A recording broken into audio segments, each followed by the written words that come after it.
the one common denominator amongst the most successful people. What would you say are 3 secrets that millionaires who have it all have? What if they Good question. Everybody's not going to like you, and you can't change that. You can't control that. So it's my job to be happy with. Your success is determined by the habits you have in your life. And in this video, we share some of the shocking habits of the most successful people to help you improve your life. If you enjoy this, make sure to click the thumbs up button, subscribe, and leave a comment below.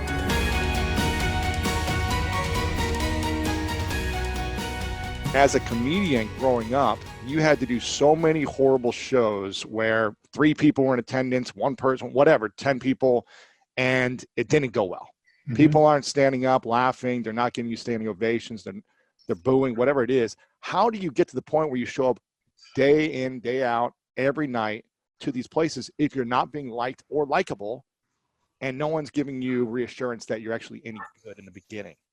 You know, I think that for me, the best thing is this. It's like, look, I understand that everybody's not going to like you.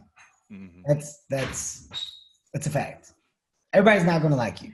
And there was one moment where I felt like everybody was supposed to. I felt like really everybody is supposed to like me, man. I'm a nice guy. I'm a lovable, nice guy. Why wouldn't you like me? What I found, I was like, look, everybody's not going to like you. Mm-hmm. And you can't change that. You can't control that. So it's my job to be happy with my attempt and what it is that I'm trying to do. That's my job. So, you know, as you're going to perform at said shithole or said small environment, I realized that each one of those opportunities was a way for me to work on me, my craft.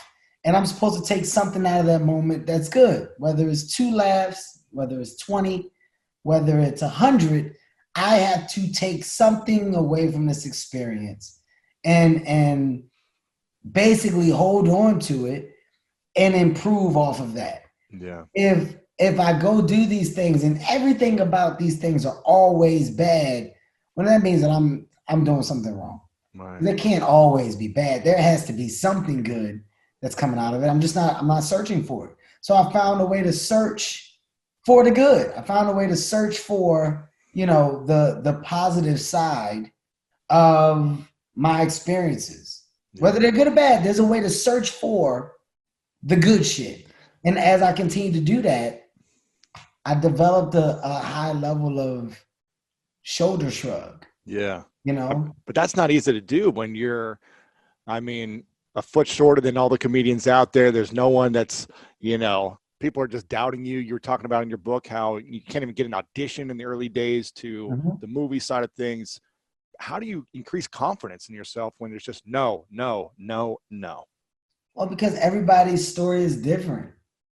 Everybody's story is different. And what I find is that it takes time for everyone. For everyone. Nobody, even the easiest road is still met with some degrees of difficulty. Mm-hmm. At some point, you're going to go into some degree of difficulty. For example, I'm watching, the Jordan documentary. Oh man, Last Dance. It's amazing. Did you finish it? Right? I'm going to tell you what I realized from the Jordan documentary. Wow. It's so dope. So amazing. You want to know who I've been actually in awe of since watching this? Steve Kerr. Oh man, the last 2 episodes with him, he's unbelievable. Steve Kerr, people don't even realize this. Steve Kerr is sitting on 8 championships. 8 Machine. Championships. Listen, 4 with the Bulls, 1 with the Spurs, then he has 3 with the Warriors. But in between all of that, what seems like an easy road, a great road, you find out that Steve got punched in the face by Michael Jordan. And you find out that there was these bumps along the way that you would have never known. From the outside, you would have never known that Mike challenged Steve and the pressure that Steve felt when he was on his franchise to do certain thing, and I didn't have the athleticism. If I got past the ball, I had to hit the shot. You only got 5 shots a game, all that, yeah. 5 shots a game, but if I missed any of those shots, the ball wasn't coming my way anymore. So I had to make sure. You would have never known. You would have never known.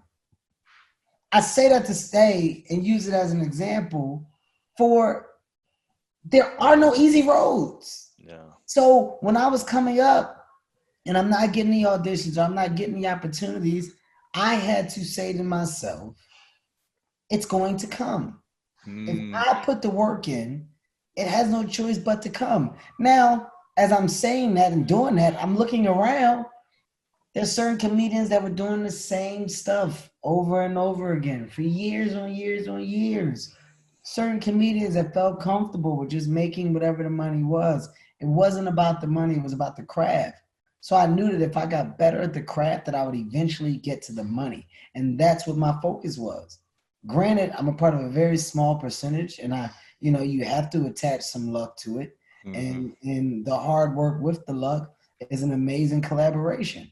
Yeah. So it ended up paying off, but I knew what I had to do. So there were no other options. I didn't have other baskets with eggs in it. This was it.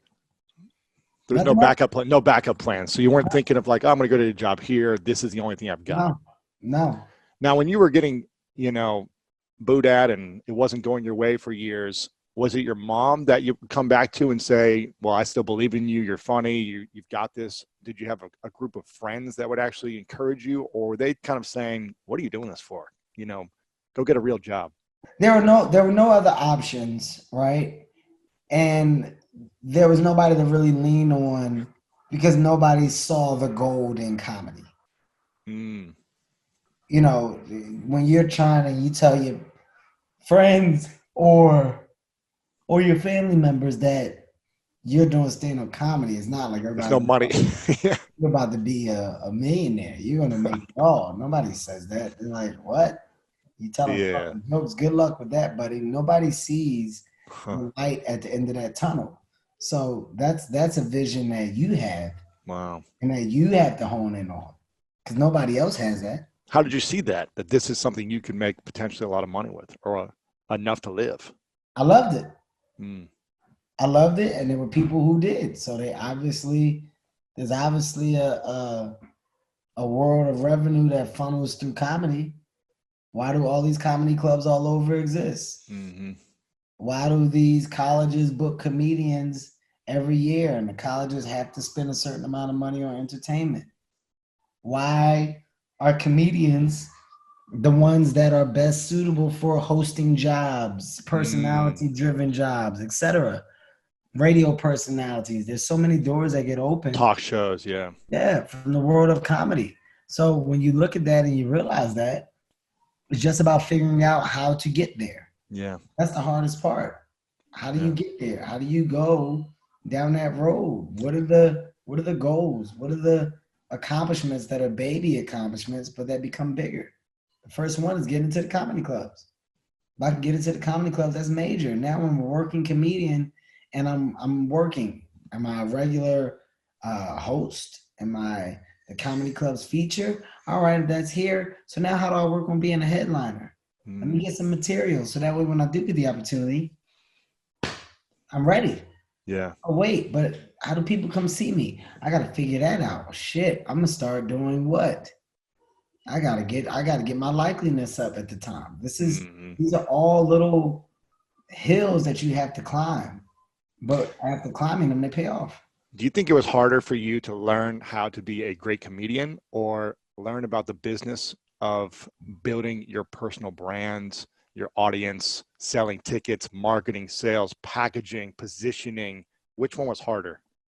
Becoming a good comedian is definitely the hardest. Comedy doesn't come easy. Yeah. It's the most talented. You still got to learn how to be a comedian. You still have to learn how to tell a joke. You still got to know the beginning, middle, and end, a punchline, a segue, a set. You still have to do all those things. So, we're in one of the most critiqued professions in the world. If you're not funny, boo you. Boo. It's the easiest shit in the world. Boo. It's the easiest shit to do in the world. It takes a lot of skill and craftsmanship to be a good comedian. So honing in on that craft and perfecting that craft or doing your best attempt to, that's a job within itself. Making people laugh is easy if you're funny, naturally funny, but being comedian is a different ball game. I've got kind of a personal question for you I want to ask you about. I don't have kids. I've got a girlfriend, just moved in a few months ago.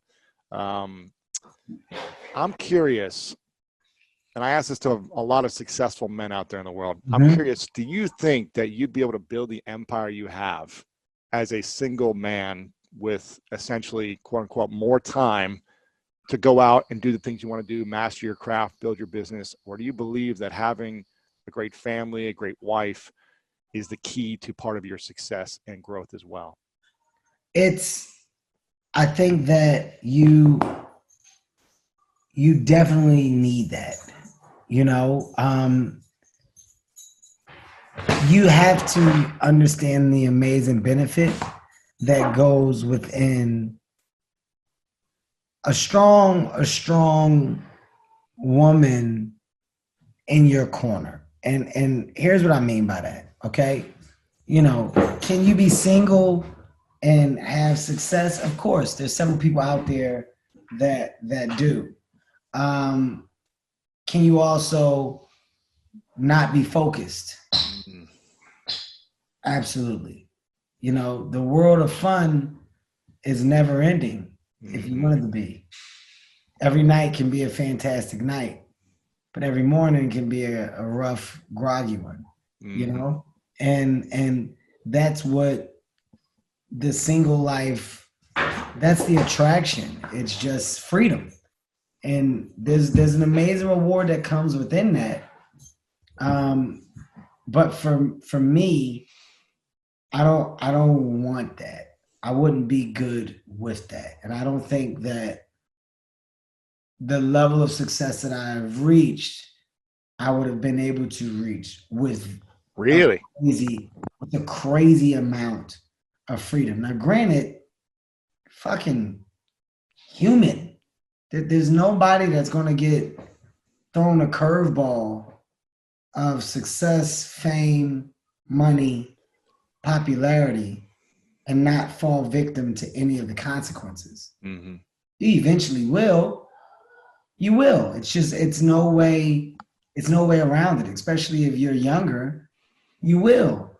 And after you fall victim to whatever consequences, and there's so many different variations of them. You know, consequences can be spending money and you know, not realizing the things that came with making money and blowing that load.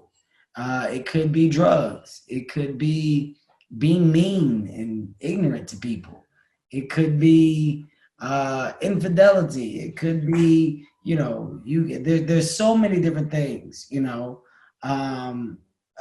Kids all over. There's so many fucking different things that can act as a consequence, you know, to the, I guess you could say the freedom and opportunities that come because of your freedom with success. Yeah. I personally, I needed the gotta get home, gotta be home, can't do. Did that stop me from being a dickhead in a couple of places? No. You know, did I learn from my mistakes? Of course.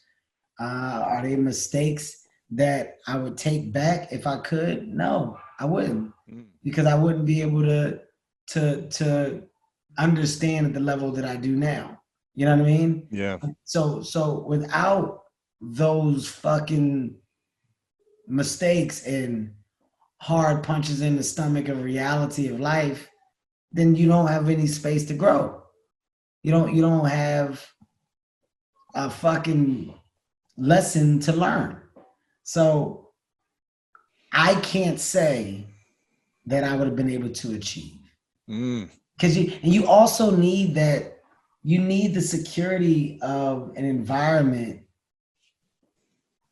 that's a good environment and not an environment created off of what you have, who you are. Right.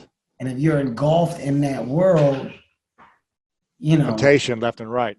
and how much of it is for you as an individual and as a good person, and how much of it is influenced by the world that you're in and what you have. Yeah, I love what you said here. And earlier you talked about the expectation that people have as human beings is so great right now. It's so high that the world is judging everyone who has any influence to be perfect on every level of every word they say, action they take. And yet, what I'm hearing you say is you need to fail. You need to make mistakes. You need to be an idiot sometimes so you have perspective. And it sounds like for the next decade, too, maybe more, you're going to make a lot more mistakes. Maybe. I mean, you don't know what you're gonna do. Like that's the fucking amazing thing about life. Like that's literally the amazing thing about life. You have no idea. It's your job to try to do your best to grow and to set up whatever you can for those around you. And if you don't have people around you, then you're living for yourself. But it's your job to do the best that you can in doing that. Yeah. Along the way, you're gonna make mistakes. Here's the shit that is so simplistic that people just don't get. Who do you think plans to go to fucking jail? What bank robber do you think ever put the plan together to rob a bank to get caught after? Not many. Who you don't think they all think that they're going to be the ones to get away? Right. Yeah. You don't think that in their mind this is going to be a life-changing moment? You don't think that people that overdose on drugs think that there's no shot that it can happen to them? You don't think that there's actual mistakes that happen within bad decision making? There is. You don't think that the person that bungee jumped thought that this would come back up? You think that person knew it was snap? These are all just fucking examples that I'm pulling out my ass. But these are all fucking examples. Yeah. You know, my little girl, my daughter, she went to go pet a dog and the dog started growling and barking real crazy. My daughter ain't went to go pet a dog since. You think that she thought in her mind that this dog is nice because all dogs are supposed to be nice? It's not until you see that they're not that you know that they're not. So I say all that to say you have to experience some down to know why you're getting up.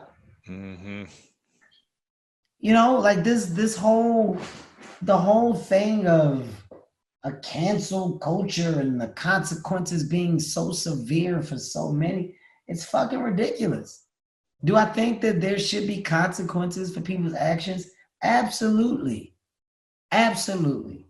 But are you telling me that you should never be able to recover from a mistake? Then why the fuck do people go to jail? Right. Aren't you supposed to go to jail to learn? To learn from your fucking mistakes so you can get out and then do better. That's what this whole reform thing is. It's like you send me to jail to go do better and get better, and then I come out, and because I was in jail, nobody wants to allow me to get better. It's a backwards thing. So are we teaching lessons or not? Do we want people to improve or do we not? Right. What are we saying? How do you personally handle the emotional side or the weight or the pressure of media or whatever, just the online internet world, or potential sponsors or brands or shows? They're saying like, oh, you're in the middle of some adversity right now or some controversy. How do you personally deal with the emotional weight to not let it affect you? Because it seems like you just continue to thrive no matter what mistake you make here or there. Well, there is no pressure. And here's what I mean when I say there's no pressure. Okay? If you make a bed, lay in your bed. Bottom line, you made it, lay in it. Okay? So in laying in that bed, whatever comes with it is what you're willing to take because you made it. right now, yes, I have to maneuver differently. Yes, I have to make sure I carry myself in a certain way. I'm a CEO, I'm a brand, I'm a business, and there's a lot of layers that go underneath the machine that runs the world of Kevin Hart now. There's a lot of people that are involved in that world. So I don't have the fuck it attitude, but I do have an attitude of I've done my share of shit, and in doing it, I've addressed it, and in addressing it, I made my share of mistakes within addressing it, learned from that too. I've done all of that. None of this stuff has affected the character that I have. None of it has affected me to start to doubt me. Really? I know who I am. You never doubt yourself after all this stuff. Doubt. Wow. I know who I am. I know what I am. And in knowing what I am and who I am, you can go look in the mirror and go, oh, that was a dumb move. Oh, you're a jackass. But I'm not a bad person. Mm-hmm. So within my relationships and partnerships, I think that I've done a good job of letting, them all know who I am, and they see who I am, and we have a really good relationship. So in the future, moving forward, I have a job to do to protect those relationships because I care about them. I value them. Right. So I can't just move willy-nilly, because that means that I'm not staying true to my relationships. And that's what, the older you get and the more you experience things, you learn. Mm-hmm. Not just about you. It's about others that can be affected by what you do. So now I see that, I understand that. The younger version of me didn't see that or understand that. And there was a high level of, fuck it, man. Look, I'm not going to deal with this because this ain't got shit to do with this or not. And that's not the right attitude. But if I didn't have the wrong attitude when I had it then, and if I didn't understand what I know now, I wouldn't be prepared for this next wave of shit that may be coming my way or may not. Right. But if it does, I'm prepared for it now.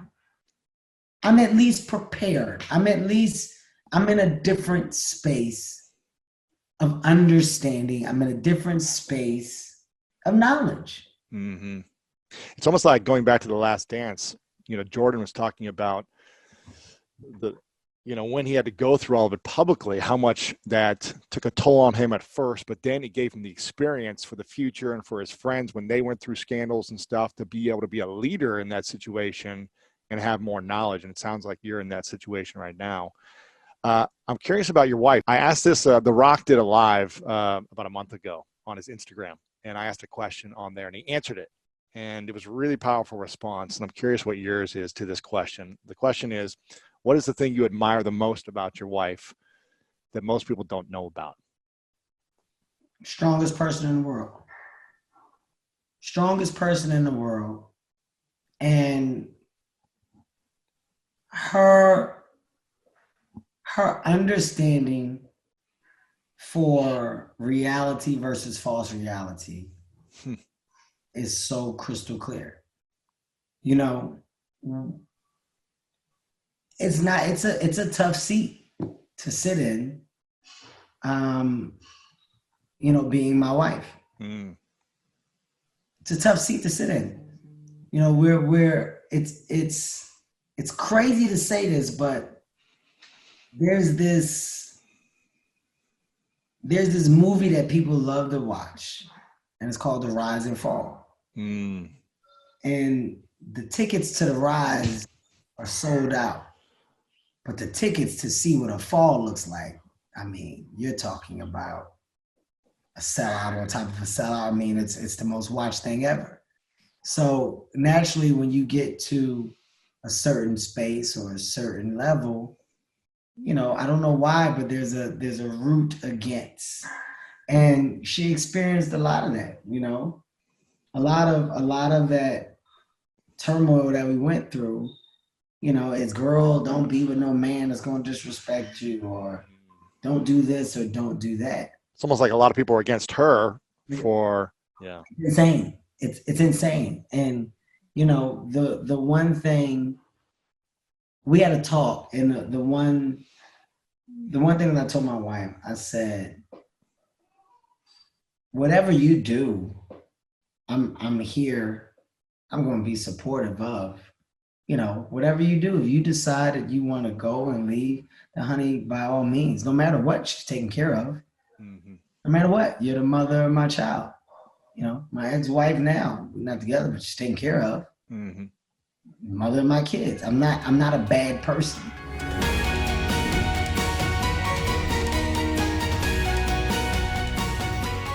You said with all the tools you've learned and the wealth of information over 39 years, almost 4 decades, the strategies to break people through, to help them overcome their challenges.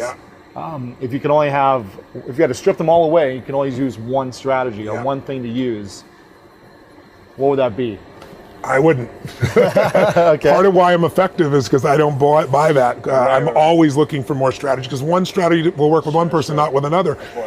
But philosophically, I would say that the capacity to strengthen and increase your hunger is the one common denominator amongst the most successful people. You know, Richard Branson's a good friend of mine, and Peter Guber, Steve Wynn, all these guys, they've never lost their hunger. Most people are hungry to achieve a certain amount, make a certain amount of money, and then they get comfortable and relax, or to get a certain level of fitness, and then they relax. But, you know, Richard is as driven today as when he was 16 years old starting. I mean, he's like on fire, and he's 65 years old. Warren Buffett is 85 years old. He's as driven today as when, you know, he began the journey, right? And so people that have that hunger, I believe intelligence, I love people that are wickedly smart. And I work to be wickedly smart by educating and training myself and so forth, and training my brain.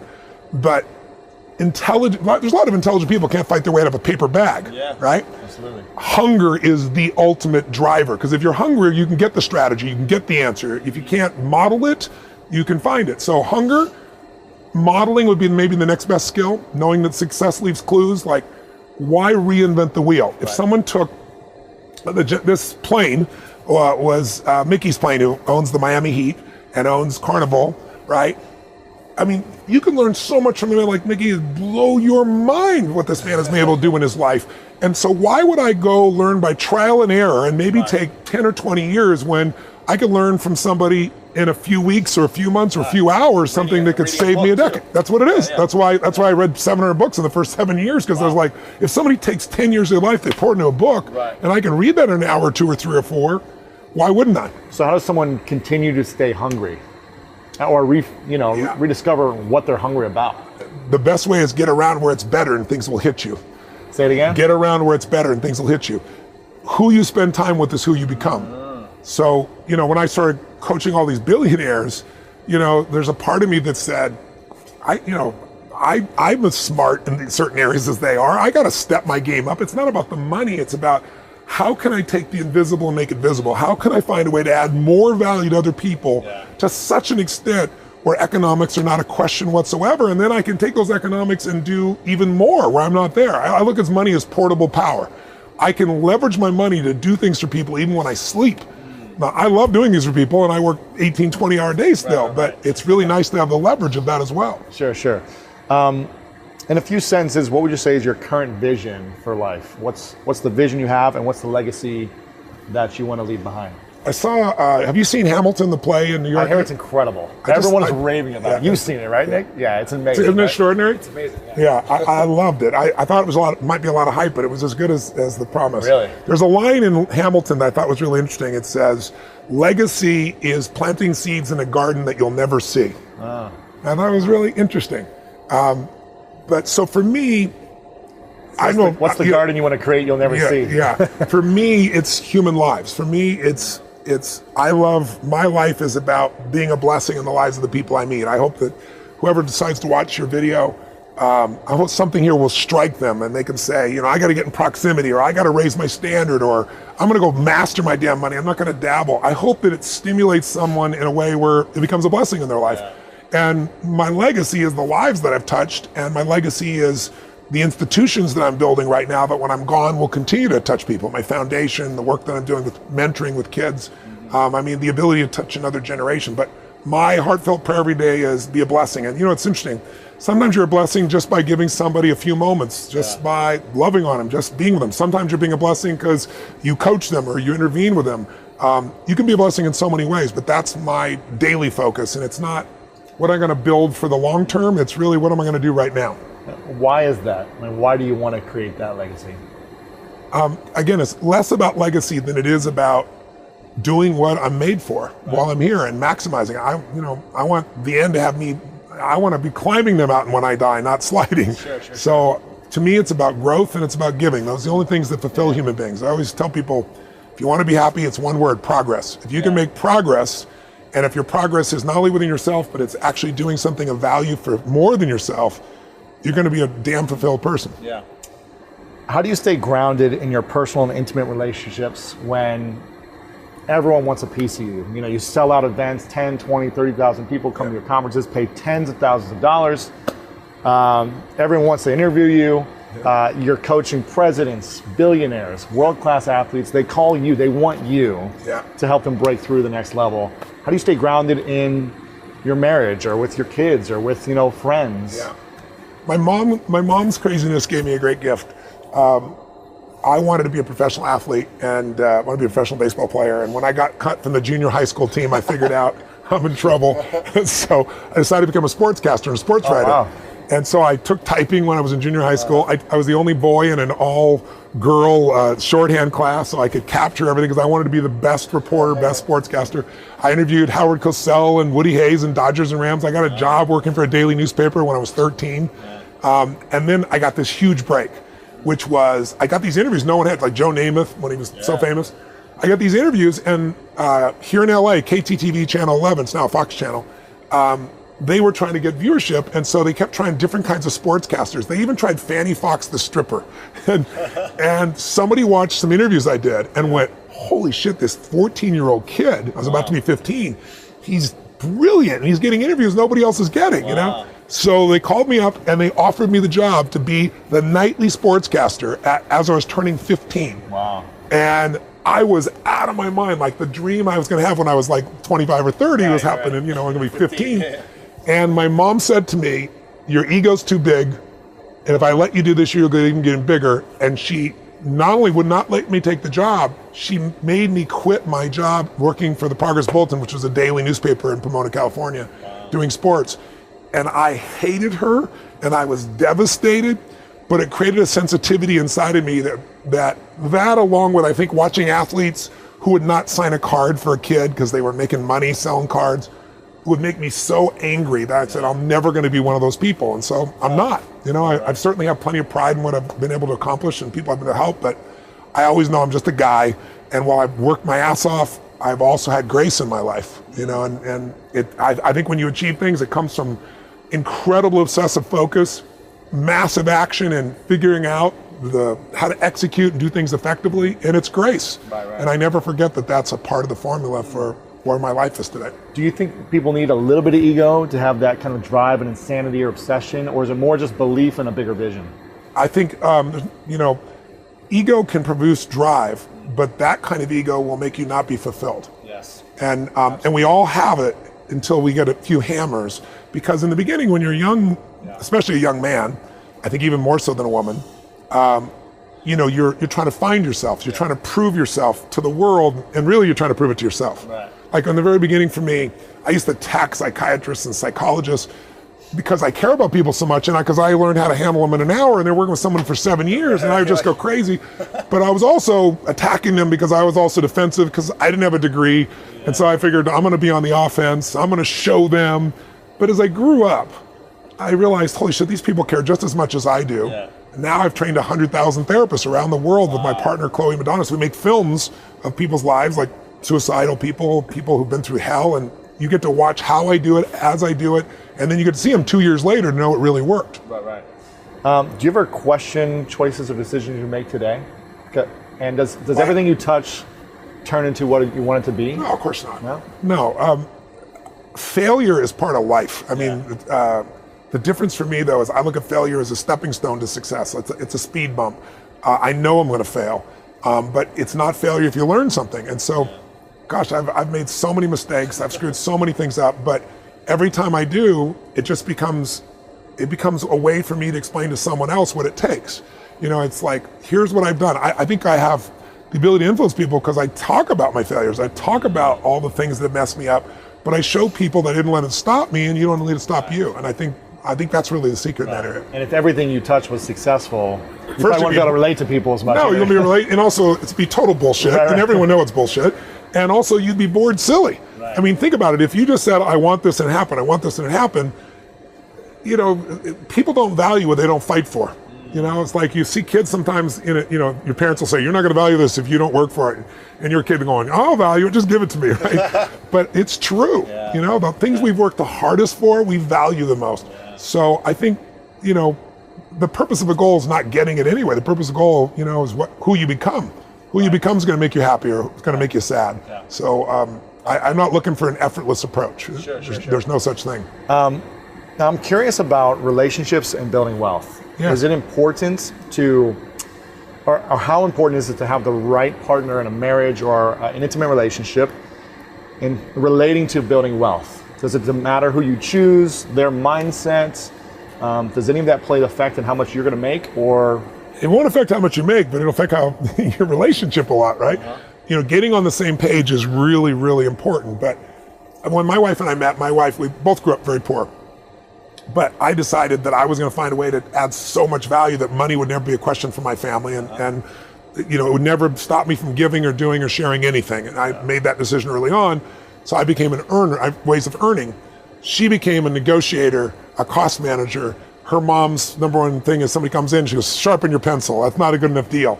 And so when we first met, I remember we were in New York City, and this dates me how old I am, but I remember when they first came out with digital cameras, the very first digital cameras from Sony. And it was like such a cool thing. You could take 12 pictures or whatever it was in those days. But we were down in New York City, we're in Times Square, and we went into one of those camera shops, and it was Christmas time. And I saw the camera, and I was like so excited about this camera. And I said, you know what, I'm gonna get one for my brother, my sister, my mom, and you know, I came up with, I don't know, it was like 12 cameras, and they were very expensive then. I think they were like $1,200 or $2,000 each. They were really crazy. Now they're like 200 for the same. Yeah, no, not even. It's a million times better. Yeah. But I went to the counter, and the guy goes, oh my God, Tony Robbins, can I take a picture with you? I'll put it on the wall. And so I said, sure. And she goes, hey, sharpen your pencil. What kind of deal are you going to get my boyfriend here? My gosh. And I wanted to grab her by the throat and just go, what are you doing here? It's like, what are you doing? And she's like, no, what's the deal here? And he goes, oh, well, I give you 10% off. She goes, sharpen your pencil, 10%. You're not taking a picture of my boyfriend. And I'm wanting to murder her, right? And I was so mad. And so she got like 15% off and free camera cases and all this stuff. And I'm shaking my head. We left. I was like, we had this big fight. Wow. Today, I just call her Squeaky. She's my squeaky girl. She wants to go to Walmart as if we'd ever need to go to Walmart, you know? Right. And what I do is I'm delighted by the difference. And I go, you know what a beautiful gift. I've been in relationships before where I gave everything and the people were totally unconscious with money. Yeah. So to answer your question, it's nice to be on the same page. But you know, one day I told my wife I was coaching someone and the person gave me a $250,000 bonus. I don't care who you are. It's mind-boggling. It was like he didn't have to. It wasn't part of the deal. He pays me $1 million a year plus a piece of the upside. And he just said, Tony, you did so much for me. I just want to give you this additional $250,000 bonus. And it wasn't the money. It was the generosity that just knocked me off my seat. And so I called my wife and I said, honey, Paul just gave me a $250,000 bonus. I mean, it's like, he's so generous. And she goes, oh, that's nice, honey. Hey, do you know what I'm making for lunch? And I'm like, wow. So I used to get upset about it. Now I'm like, that's my squeaky little girl. I'm thrilled she doesn't have to think about it. I'm in charge. Yeah. And so I don't think your partner has to. One of you has to master it. Right. And you have to have some alignment. Okay. Right? But you don't want them to be against you, essentially. Well, sometimes they're going to be. We were against each other in some ways. We're having fights. But what you eventually decide is, do I want to be right or do I want to be in love? There you go. I'd rather be in love personally, right? That's a good quote. And then also I just said, to her, I said, listen, honey, I understand your intent. I had to go to her intent. Instead of being frustrated with her, saying, this is really actually a cool quality. And she's my opposite in that area. And we're a good balance together. Right.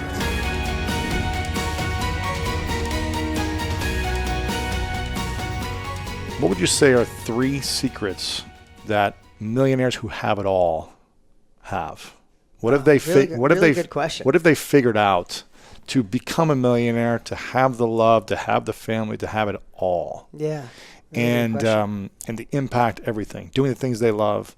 What are the secrets? You've got all these habits, but what's the real secret that's different than the actionable habits? Maybe it's a belief, maybe it's a way of thinking, maybe it's good question. The self-education side of things. What is that? So I would say, because I would bet to say there's not one person listening that would take a salary of $5 million a year, but it was impossible to have love, or take a salary for $5 million a year, but you couldn't see your husband or see your wife, right? Or be unhappy. Money without fulfillment is useless. It's probably the biggest lie the world is told, right? And I know you read Millionaire Success Habits. Yeah, it's great. It's Millionaire Success Habits, but it's really life success habits, right? Sure. It's like when people start going I could make more money this way, but this is really, I can fix my life. Feel better. My relationship, I'll feel better, right? So I think it's a really great question. I wasn't prepared for it, but I know for a fact some of them. One of them is people whatever you focus on, whatever gets your attention gets results. If you're listening right now and you're in great shape, it means your body is getting attention. You're eating the right food. You're working out. If your company's doing amazing, you have focus, attention, and hunger. That's a great one too. Is you have hunger for that business. You have hunger to be in great shape. If you have a romantic, passionate love and relationship for 15 years, it gets your focus. It gets your attention. You don't ignore it. So the one thing that I've seen is, if you think of all the habits someone can have, is someone who's successful in every way, or in a lot of ways, not just wealthy, but overweight and unhealthy. Overweight and unhealthy, is they really know what's important, and they say no to all the things that complicate that. So I don't want to go down this too far, but I make myself a not to do list all the time, Lewis, and I obsess on knowing what I really want. Most times people that are living with suffering or stress or worry, most of their life is focused on what they don't want. I don't want this employee to be annoying anymore. I don't want this to happen. I don't want this president anymore. I don't. And they don't have enough of knowing in crystal clear clarity where it is they want to go. So you asked me one thing in common. The most successful people I know, if you got them in an elevator and say, hey man, what's the next year of your life look like? Bam, bam. You know this from all your interviews. Oh, we're doing this. We're starting this new company. We're doing this. You ask somebody who's struggling or not happy, they'll tell you what they don't want. Even if you ask them, and anybody listening, you could do this. Ask somebody who's not doing well what they want out of life, and they'll tell you what they don't want. They'll go, you know what? I don't want this damn job anymore, even though you asked them what they want. So I think that's someone who's not doing well in life. Not doing well. So I really believe that I don't want to be broke. I don't want to be in this broke. relationship. I don't want to be in this shit ass relationship. She doesn't give me hope, or he doesn't listen to me. Right? I don't want to be in this job where everybody takes care of me. It's like, but what do you really want? Man, I just don't want to worry about money anymore. It's like, wow. Yeah. But ask somebody who's successful in a lot of areas of your life, like, oh man, I want to get my new company off the ground. I want to get in better shape. Like, they know where it is they want to go. So I would say, then they can figure out, okay, what are the steps to getting there? Right. How do I do that? Right. Now? So I guess a longer answer to a short question, because you asked for 3, is if you really know where you want, you point your ship in that direction. And successful people start saying no to all the things that don't serve them, going in that direction. That if it doesn't serve God, it doesn't serve a better version of you. It doesn't serve more income, a better relationship. It doesn't serve your health. Successful people know how to say, I'm not doing it. Or someone talks in their life, you're gone. Like, they're not eating the sugar, they're not drinking, they're not doing those things. And literally, when you do that in all areas of life, where do I want to go with my health? Okay, anything that doesn't serve that, I'm not doing it. Where do I want to go with my income? Okay, I'm going to focus on that. I'm going to point my ship in that direction. If it doesn't match, I'm throwing it away. Where do I want with my intimacy and my passion? Like, figure out, read the books, gain the capabilities. Yeah. So that's one. Number two is, this is going to be the simplest one. But it's going to be so simple. Listeners are going to go, oh, this guy's a freaking genius. Secrets, yeah. Is focus on the things that work in your life and be the observer of the things that work. You come home in your relationship and you say something and your wife or your husband lights up. Like, acknowledge that and do more of it. Like, this is going to be the simplest answer you've ever heard. And then on the opposite side, acknowledge what doesn't work in your life and do less of it or change it. And as simple as that sounds, I learned that through marketing. I love to market because I know if I can get my book in people's hands, if I get my courses in people's hands, they come to my workshops, they come to my master classes, they come to my masterminds, I can change their life. I can't change their life if I don't get them in. So marketing isn't one of those things I have to do. It's a must because I get to change your life the moment you give me a credit card. Give me a credit card to buy my book. You read it. Your life is altered. So with that feeling, like I went in so many different directions. I lost my train of thought there. Go back. Focus on what you want and observe. Yeah. So observe what you don't want. Right. So I learned that. That's what. Thank you for reminding me of that. Is I was going to go down a marketing trail, but what I got so good at marketing. There's so many different, like, what's the color website? Do you use an arrow? What's the opt-in? What's the close? How did you anchor? What's the hook? What's like, all I know with marketing is I love being transparent and enthusiastic. But the last thing is I've obsessed on what works in my marketing and I get feedback. I've read probably 100,000 comments, because tens of thousands of comments, because I read and I hear what people's fears are. I hear what they like about my stuff. I hear what they don't. And when I see a bunch of people telling me what they like, here's the brilliant Dean Graziosi. I do more of it. Yeah. And when they tell me this didn't work, it was complicated, I was a little confused, the brilliance comes out again. I do less of it. And I realize successful people do that in all areas of your life. If having 3 drinks at night makes me not get up in the morning to go to the gym and the gym makes me feel good, I'll have FOMO of not going to the gym. I'm going to do less of that 3-hour drinking rather than quitting the gym so I can get there, because that makes, so I'm doing less of what hurts me, more of what works. That's the same process of thinking. Living life the hard way is easy, and living life the easy way is hard. Interesting. Right? So, I mean, when you're hungry, just grab a McDonald's. It tastes good. It's easy. It's quick. Right? That's easy. Cheap, yeah. But you can end up with diabetes, dying young, not looking good, not being healthy, not getting the love you want because you look like shit. Just let's be honest. Yeah. Going and eating the right food, eating organic, going to the gym at 5 o'clock in the morning is hard. But I look at my dad. My dad's been eating healthy and working out his entire life. My dad's 84. My dad's 84. I'm not kidding you. My dad looks like he's 55 years old. Wow. No exaggeration. No, I'm not saying like no hunch. No, like the man, he runs on the I mean, the guy is an anomaly.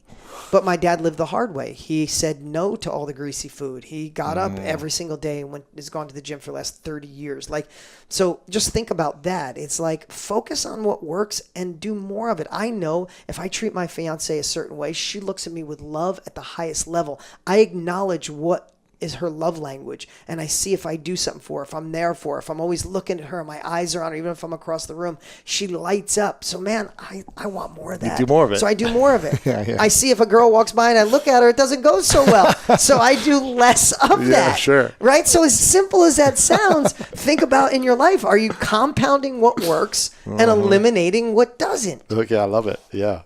That's point number 2. And the third one's real easy. It's self-education. I never stopped learning. When I was in my 20s, This is huge, I yeah. cut Tony Robbins a check. He gave me wisdom, capabilities, confidence, and my life went to another level, at every level. Yeah. I get involved in masterminds. After Tony introduced me to all these people through his Power Talks, every month a new Power Talk came in the mail on a CD. Yeah. Man, I'd learn about Wayne Dyer, obsess on Wayne Dyer, get his courses, get his trainings, anything I could do. And I realized that every single, including you, every single successful person I know is a part of groups, a part of masterminds, a part of self-education, learning from other people. I mean, look at this weekend. Look at how we all solved our problems this weekend in moments. You bring up, like, how should I do this? Like this. Somebody's been there. And it's the collective wisdom of the room, or it's someone who's already been there. And I would say in today's world, just be careful because, and not knocking anybody, but influencer's got a weird name now. Influencer could be somebody who's run a $400 million a year company and now wants to share. An influencer could also be someone who shows a lot of fancy cars and got 2 million followers, and both considered an influencer. Yeah. Just model people who are doing what you want to do at the highest level possible. Right. If your Aunt Edna watched tennis her whole life, but you want to be a tennis pro, you're not going to go to Aunt Edna just because she watched. You want to go to an ex-pro. Pro. Right? So I think, self-education, it's one of the things I'm doing with my buddy Tony Robbins. It's our passion right now to make self-education the new norm, because literally the other day we're having a conversation and I said, without self-education, we're both laughing our asses off that we'd both be just totally screwed if we didn't find this path, right? And it's funny talking to him because he's the one that got me started on the path, right? And I said, we probably would have met if I didn't find self-education, but it would have been if you were in upstate New York and you went through a McDonald's drive-thru and I would have asked you if you wanted to supersize those fries, right? And we just laughed hard. But we've been really passionate, and we're working on a project together to help people extract the knowledge in their head. Like, let's just be honest, and I'm kind of going off on a tangent here, but the current education system's broken. Yeah. And I'm not saying they won't fix it, but it's broken. It's antiquated. Technology's moving too fast. Colleges have gone up 8 times while jobs and salaries have stayed flat. Yeah. Well, they're also teaching us the things that aren't serving They're not relevant. our lives forever. Yeah. They're teaching us subjects. They're not teaching us a belief system. Right, a belief system, habits, successful traits, right? It's just the world has changed so much, and it needs to be updated. But until then, self-education should be the norm. I mean, you think about this, my staff, the majority of my staff right now are young as heck. But I'm not hiring people. Half of my staff haven't gone to college. I have a 19-year-old kid running my social media ad spend. He spends a couple $100,000 a week every week. He's 19. I have a 22-year-old doing everything on YouTube. We're killing it on YouTube. I have all these young kids, and how I hired them, because I'm in this phase of my life, is I didn't care where they went to school or if they went to school, and I didn't care if they ever worked before. All I wanted to know is, was self-education a part of their life? Did they read the same books, do the same courses as I did? Were they A players, and were they teachable? And if that was, I'd hire them. I just hire a consultant to come in, train them for a day, 2 days, a week, and then let them go. Wow. I think I have the best staff on the planet, and most of those kids would have been misfits in corporate America. So Tony and I want to share, the answer to that is in everybody's list. Like right now, if you're listening, the answer to fix this problem is in your head, because the world has got so niche that, there's people having workshops on how to cut a fade, how to cut a fade in a hair, and a barber, instead of just making money cutting hair, he's making a fortune every month teaching other people how to do it, right? Everybody has an expertise, and what Tony and I want to do is help the world unlock it, learn how to share it, and get paid for it. Here's a crazy stat that an industry that didn't even exist not that long ago. The self-education business is a $355 million a day industry. And I just read an article where it's expected to double in the next 2 years. The world is realizing that I can go to school and then learn from somebody, or I went to school 20 years ago and it's not serving me. I'm not even in that field.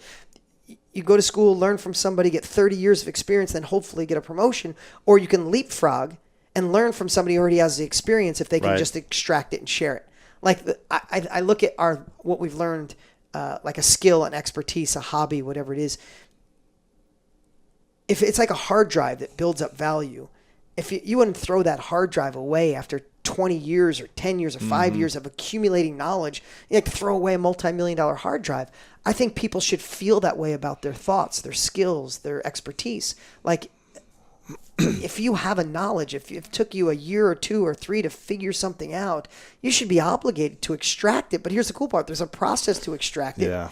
Share it with people and get paid. It's a $355 million industry. When Tony and I started, Tony started way before me, but I'm over 20 years in this. It wasn't that cool, but it is now. That's why people listen to your podcast. They want new capabilities. Most people's best thinking got them where they are. Yeah. I don't know if that was confusing. No, that's great. It's the reason why I started School of Greatness, because I felt like when I got started in business, when I was on my sister's couch, I didn't know the answers, but I knew that school didn't teach me the answers, and I needed to go seek them out. So I started seeking out mentors who had the answers. And amazing. I was kind of masterminding on my own, one-on-one with people when I was 23, 24 years old on my sister's couch.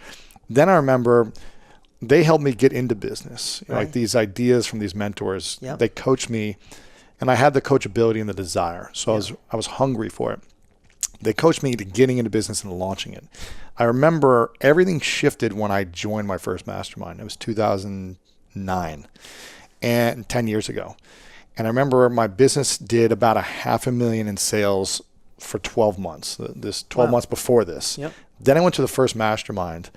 The next month I made $250,000 from the mastermind. Yeah. from connecting with a few Same people, from the experience here. insights, from the knowledge I gained. I was like, wow, I can save so much time and money if you tell by doing this one thing. And I've been a part of masterminds for the last 10 years. And we just came back from one that Game changer. is going to help our businesses and everything for the next 3, 4, or 5 years to come from what we learned in 2 days. And so what are you and Tony Robbins doing then with this project? And how are you helping people? How can we get involved? Yeah. So here's the thing. If you're an expert, you have a skill, you have knowledge, you're in this business. Like, as you're hearing this, like, imagine learning from Tony. And I don't think there's two people more capable. He's in 42 years. I'm in 21. We got 63 years of knowledge in this business. But if you're listening and you're already in this business, you're like, hey, I want to learn from these guys. And what we're teaching people to do in a blueprint is how to extract your knowledge and teach it in a way that's congruent. Whether you want to teach it online or in person through like a workshop or an online Zoom call or a mastermind, or if you want to build a community. I mean, in today's world, building a community and bringing like-minded people together creates massive revenue. That's where this $355 million a day is. So if you're already in this space, you're going to want to, and we created a link if you guys want. It's greatnesslink.com. Tony and I are doing, and Tony hasn't done something like this in over 15 years. We're doing a special online training. And everybody listening right now, you can register. Go to greatnesslink.com and register. Get the time. Show up 15 minutes early because there's going to be a live chat. So you and Tony are going to be teaching something. Yes, me and Tony. What are you teaching on this training? Real and raw. We're going to teach people how to extract their knowledge. But this is why I want everybody to listen right now. How to extract their knowledge and share it. Make an impact on the world. Everybody wants to make an impact, including you and I and everybody listening. Imagine making an impact and get paid. But who I really want to listen right now, this is real. I mean, people are in the business already know, but this is for anybody right now if you're listening and want to make additional revenue. If you'd love to make an impact on the world, you need to come hang out with Tony and I, because what most people don't realize is that this is an industry. If you're an expert, you should extract your knowledge, learn how to share it, and learn how to profit. But here's the thing. It's for everyone who wants to make more money and make an impact, because if you look at, we're going to teach you how to be the reporter of knowledge. Think about this. Tony wrote one of the most successful finance books in the history of the world. Money Master the Game. Big monster read. Book went crazy. Tony's not a finance guy. He was a reporter. He curated the information. He curated the information. He was the reporter of the information. And he was able to share it and make a massive profit. I was on stage at my event and I said, hey, if I never did a real estate deal in my life, who in this room would pay me to come to a virtual workshop and showing you how to do real estate? Thousands of people, not one person raised their hand. I said, okay, but what if I went and interviewed the top 10 real estate investors in America, and I found their 7 common denominators for success? What if I was doing a Zoom workshop on that? Who would pay me $1,000 to come on it? The whole entire audience raised their hand. This is where our world is going. Technology has changed. The world has changed. People are ready to pay for community, for collaboration. So whether you're the expert or not, you have the opportunity to profit and make an impact and help change the world. Fix education and do what Tony and I want, make self-education the new norm. Amazing.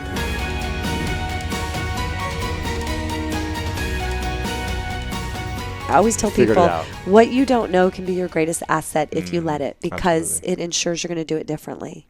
Absolutely. And when I landed Neiman Marcus, all these people came up to me and said, I have been doing this for 7 years, 10 years, 5 years. How did you land Neiman Marcus? And I said, I called them. And they just looked at me and I was like, why? What do you do? They're like, well, I go to trade shows and I set up my booth and I'm waiting for the Neiman Marcus buyer to come by. And we've been doing it every year for 7 years. I didn't even know there were trade shows. Wow. So sometimes just not knowing how it's supposed to be done. You have to have the courage, though, to say, even though I wasn't trained in this, because a lot of people think, well, I didn't go to school for this, so how could I possibly know? But you know, it's inside of you. Yeah.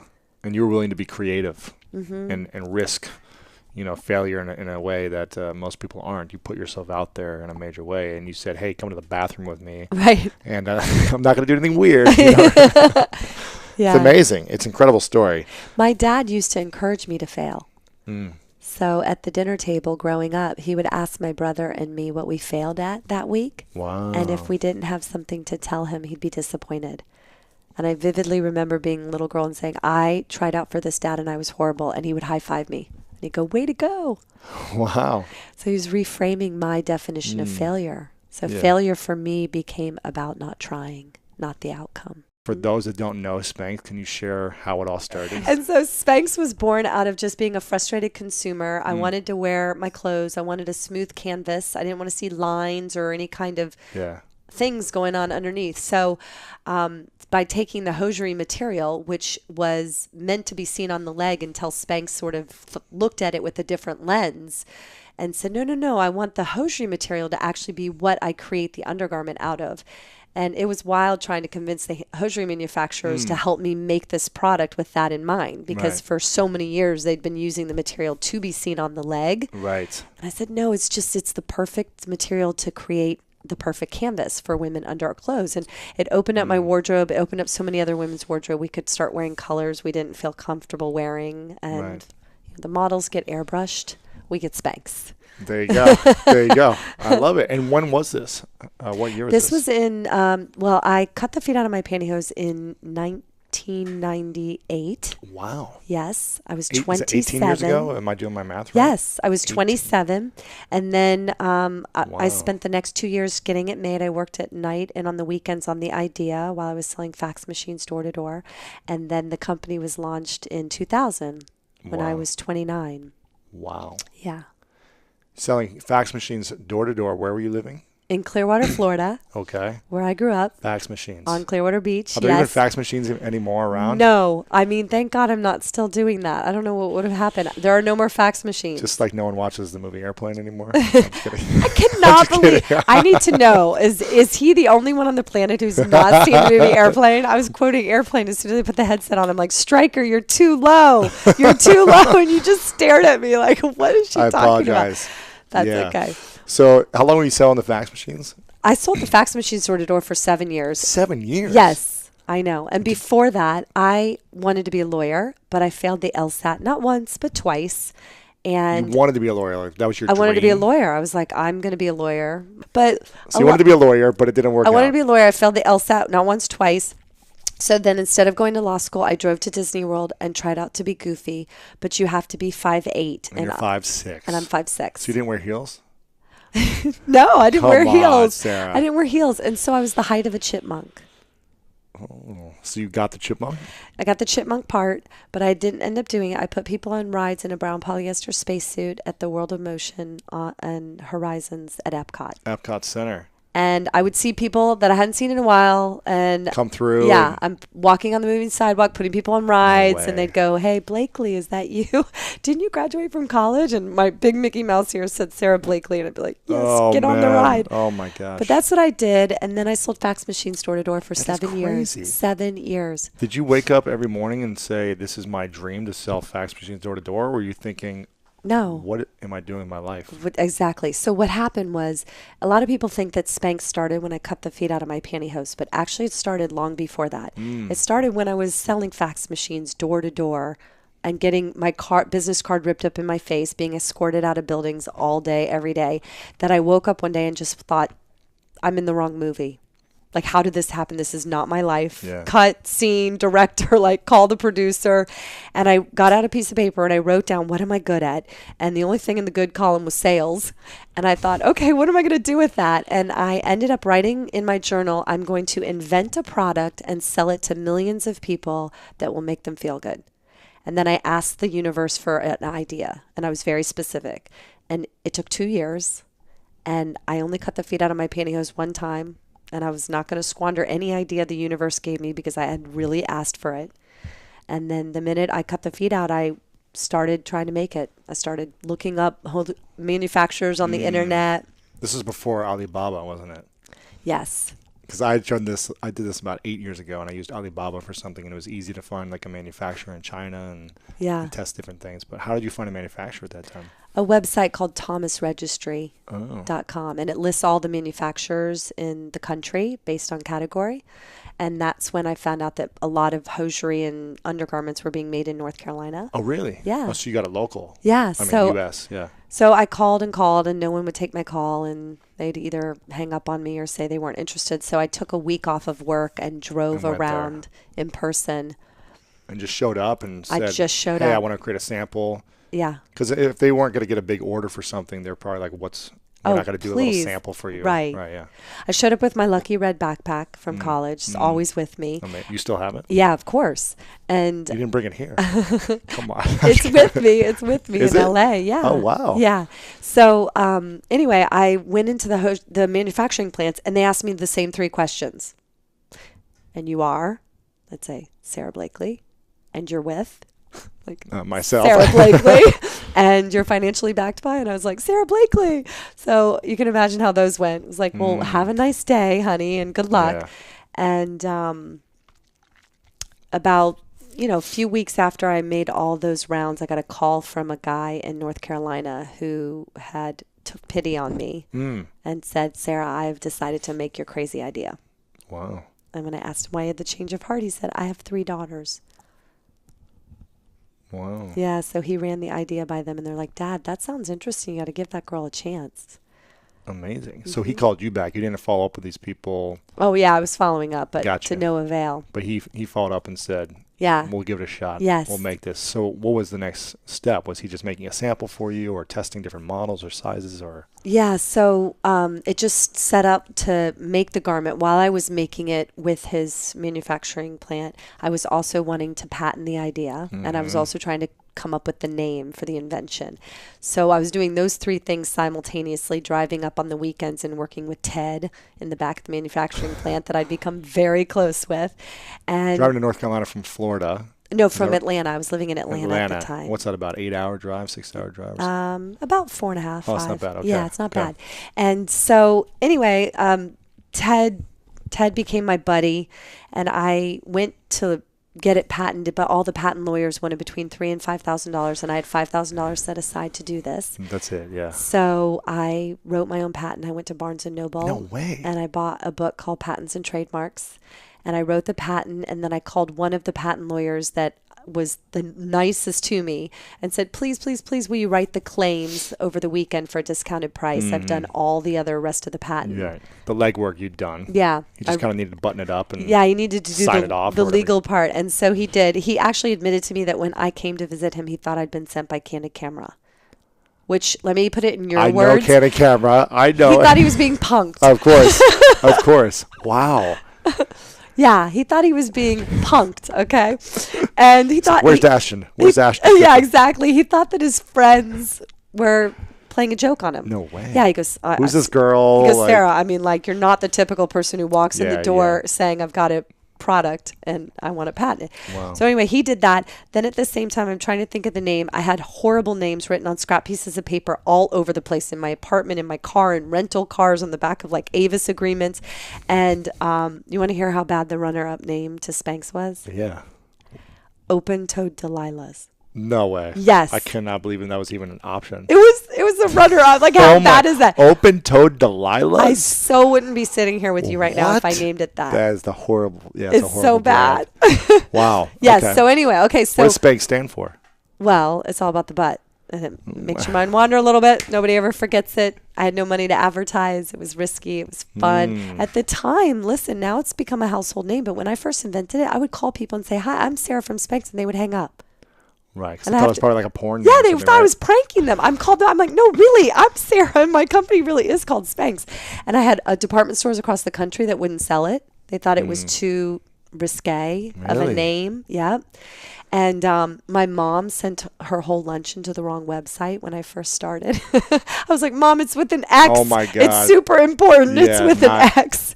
So, yeah. Anyway, I ended up buying the word Spanx from a man who said he was holding out from the porn industry. Funny enough that you say that. I bet, yeah. I paid for Spanx with an X. I paid some money for that. But anyway, yes. So amazing. Named it Spanx. It came to me because I narrowed down my thinking. I knew that Kodak and Coca-Cola were the 2 most recognized names in the world at the time. And I thought, what do they have in common? I like to think about words and phrases a lot. They both had a strong K sound in them. And the man that created Kodak liked the K sound so much he took a K and put it in the beginning and the end of the word and played with letters in the alphabet.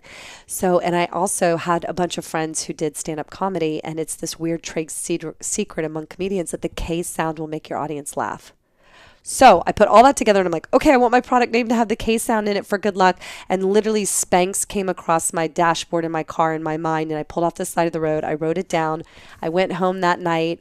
I typed it in my computer for $150 with my credit card. And at the last second, I backspaced the K and the S and put in an X and hit send. So it was accident. Kind of with the no, X. You backspaced, gotcha. I backspaced because I stared at it for a while, and I had done research that made up words do better for product than real words, and they're easier to trademark. Yeah. So then I had the name, and I had the patent in the works. Got my prototype, and my patent lawyer said, Sarah, I need to know what's in this garment in order to write the patent.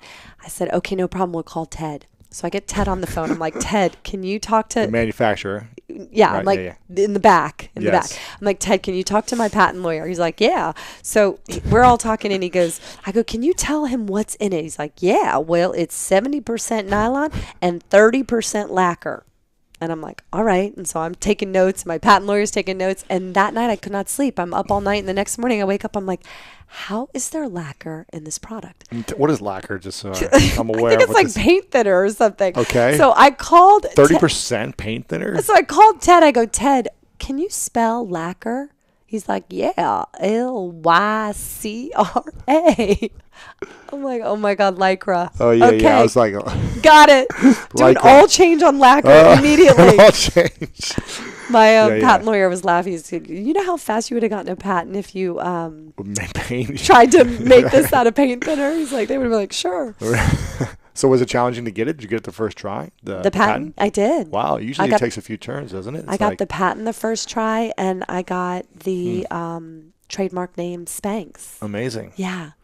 So it didn't seem like there was that many challenges once you submitted it or whatever. You kind of got the things you needed in place. You got the orders in. Was there a lot of challenges after that? Once you got the patent, the trademark? That was a really hard part. It's just Gotcha. I heard the word no for 2 years. Oh, yeah, all the manufacturers, nobody thought it was a good idea. Wow. And also when you're just yourself trying to break into an industry like you mentioned, the manufacturers, it's not really in their best interest to slow down machines or try to give a girl with a couple grand a chance. Unless you're going to give them a bunch of money for a big order of something. Yeah, it's like, what's the point? Right. Wow. So that was the hard part. And then once I had it, I cold called Neiman Marcus, and that was the first account I called on.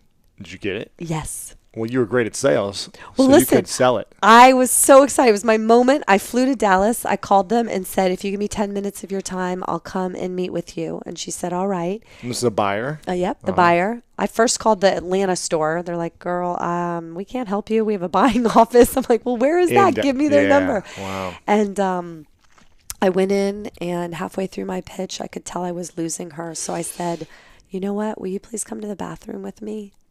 And she was like so buttoned up. I mean, Neiman Marcus, like her pen matched her belt that matched her shoes. And she was like, what? And you're like, what am I going to do in the bathroom? I know. I was like, just follow me to the bathroom and show you my own panty line. And I went in the stall with Spanx in my pants and without it in my pants. And she was like, oh, I totally get it. It's awesome. And I'm going to put it in 7 stores. Wow. Yeah.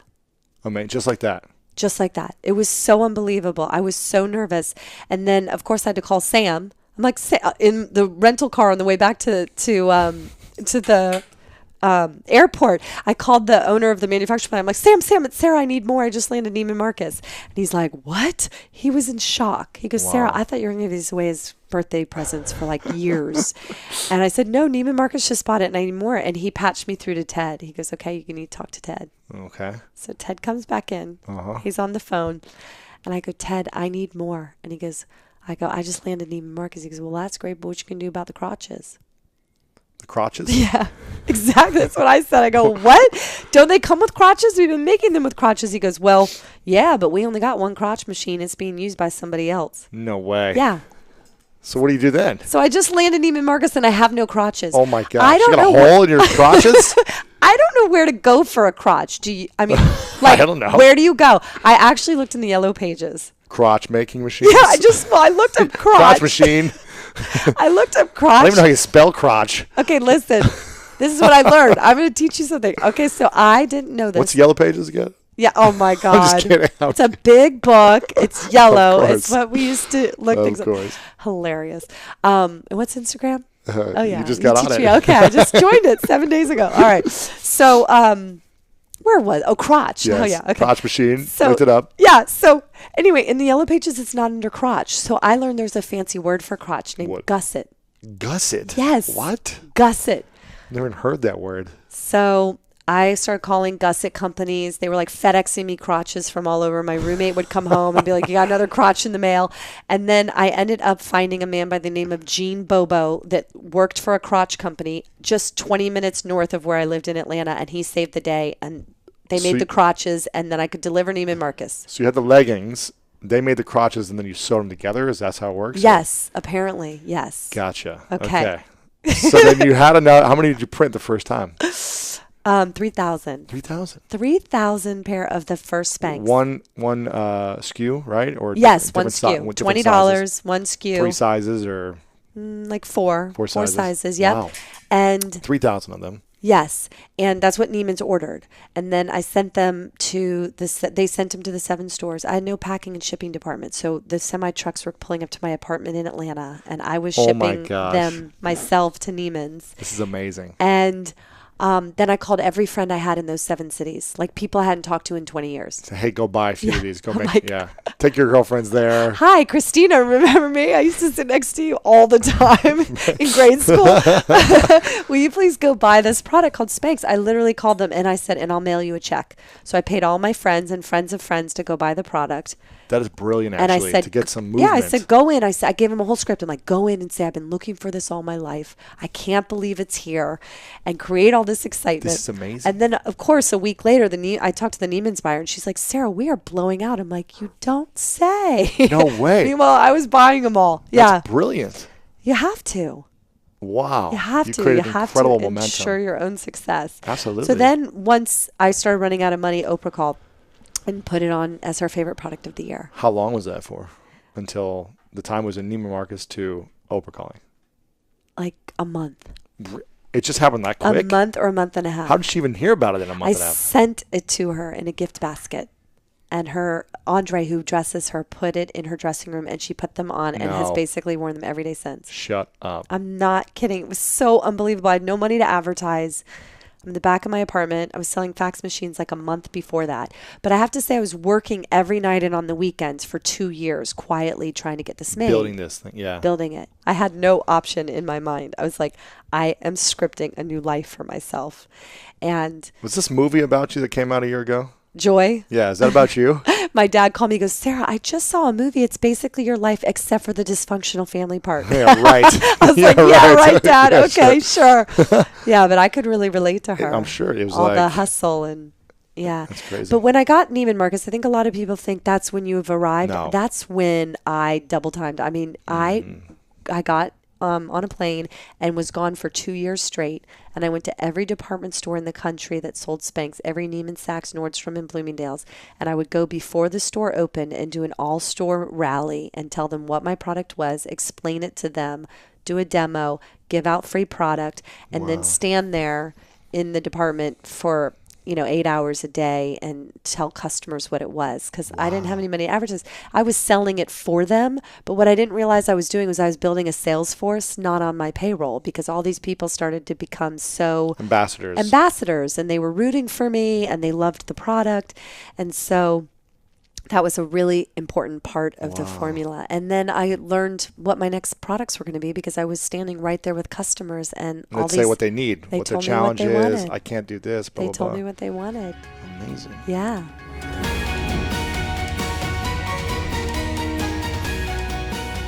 How did you train the mind to prepare yourself for the whole world to try to take you down? Yeah, so I think it was kind of a mix of everything. My entire growing up, like I talk about my parents, I talk about the hard work and the leading by example, and they were always, there was always something to do. There was that. There was me being one of 32 first cousins. Always, everything was competitive. Everything was a competition. We would, now I realize it was my parents trying to tire us out and, hey, run around the pond. Let's see who can run around the pond the fastest as kids. We're like, yeah, let's do it.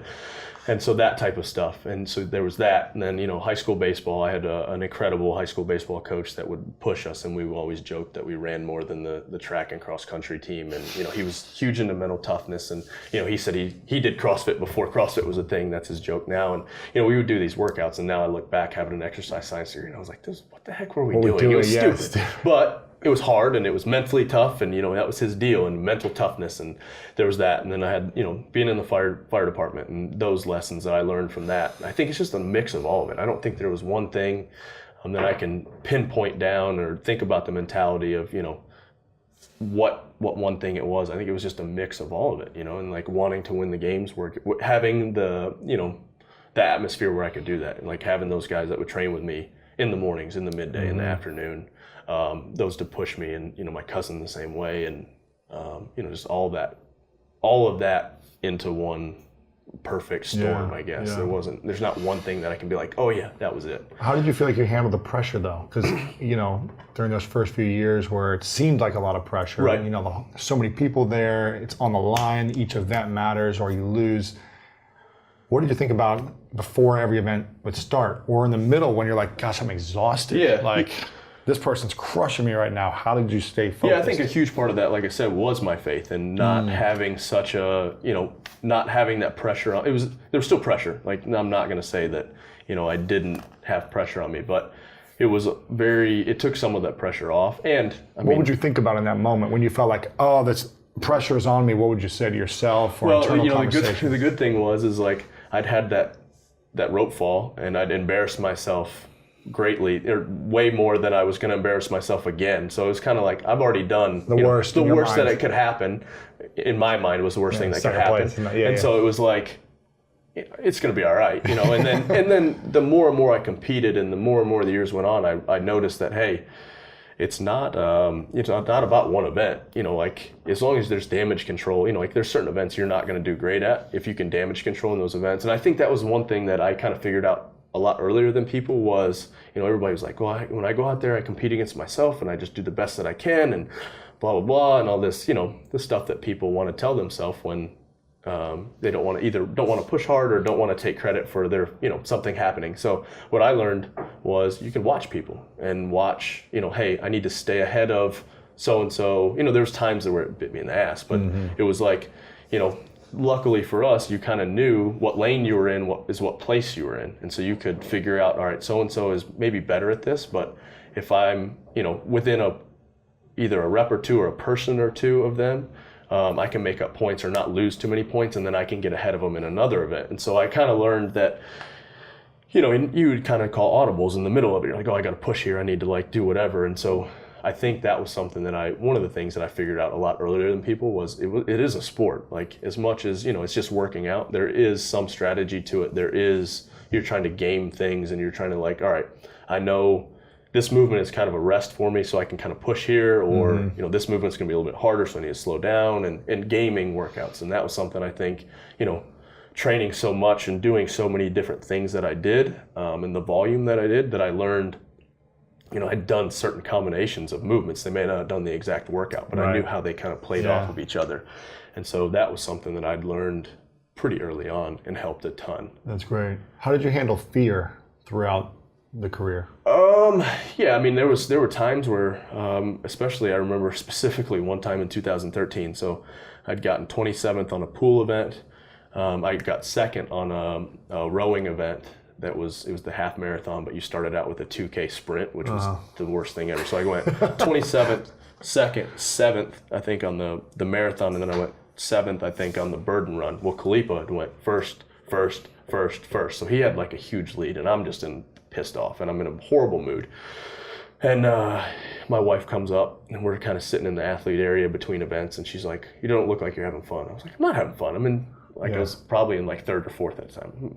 This is awful, whatever." And she's like, "Go get your stuff." I'm like, "What do you mean get my stuff?"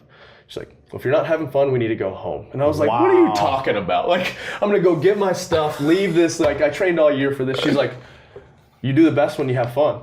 And I'm like, she's never played any type of sports, anything like that. She did when she was really young, she played basketball and stuff like that, but she never in high school. She's the least competitive, could care less about anything CrossFit related. but she was like, go get your stuff, we're leaving. Go tell Dave we're leaving. And I was like, what are you talking about? Then she's like, well, then start having fun. And I was like, all right, well then, I didn't like start having fun immediately, but it turned around. So she always takes credit for, that year that she was. Wow. But yeah, I mean, it's like, you try to have as much fun as you can. And over the years, you learned that, when I first started competing, like a month out, like my nerves would start getting me, and you're like, man, butterflies and all that. Well then, after a year or two, it was like 2 weeks out, then it would start. And then it was like a week out. Now it's 2 days before, yeah. Now it's like the event of, then I start getting a little nervous still. Everybody's like, you still get nervous? I'm like, heck yeah, I still get nervous. I think when you stop getting nervous, it's not fun anymore, That's true. But yeah, I think it's just the nerves and, being a competitor, and you have that, like before it, you have all this build up, but then literally as soon as 3, 2, 1 go happens, it's just like, you gotta go. It's just like everything goes away. You talk about flow or whatever it is, but it literally, like, I can't tell you any music that's played during events. You can't hear any of the cheers. You can't hear any of that stuff. You're just kind of in it, and you just kind of go through it. And it's hard to explain. It's just like a competitive nature. It's just, it's hard to. People are like, what makes you so competitive? I'm like, I don't know. It's just something that you just get into, and you don't really think about those things. Yeah, the workout sucks and it's going to hurt. And, for a long time, like I said, I have those certain things that go through my head, I'd write Bible verses on my shoes and think about, like the crucifixion of Christ. And those were the things early that really got me. But then it's just like, after you've done it for so long, it's what you do. Yeah. It's like, you just get into that space and you get in that zone, and it's go. Well, you've already experienced the pain so much. You're like, I know it's going to suck. Yeah, and it's going to hurt. It's just Everyone's like, when is it hurting. going to hurt? Like most of the time you're like, all right, this workout's going to take 10, 15 minutes, but the pain's really going to set in about minute 9 minutes, depending on whatever the workout is. But yeah, it's like you've almost become not numb to the pain, because it still hurts, but you've almost like embraced that pain, and you just know. It's almost like a sick, twisted thing where you're just like, this is what it is, and it's, I was talking, I've got kind of an addictive personality, and there's, some substance abuse in my family history, but I've never had any substance abuse, but I think working out is probably my substance abuse. Yeah, really it is. How important is pain for everyone in the world to experience on a daily or weekly basis? It's when you grow, man. It's you never grow and you never move forward when you're comfortable. Like you've got to, as bad as it sounds, you got to go out and you got to seek that stuff. You have to. That's when you get better, and that's when you grow, I think. It's the same as physically, like when it hurts, that's when something good is happening. So you almost embrace that, where it's like, this is going to hurt, but I know on the other side I'm going to come out better. And it's the same way mentally. It's like, if you're not pushing, you're not growing. Why do so many people resist pain when they know? I think people just, it's either their upbringing, or it's they've never had that, or they just don't enjoy it.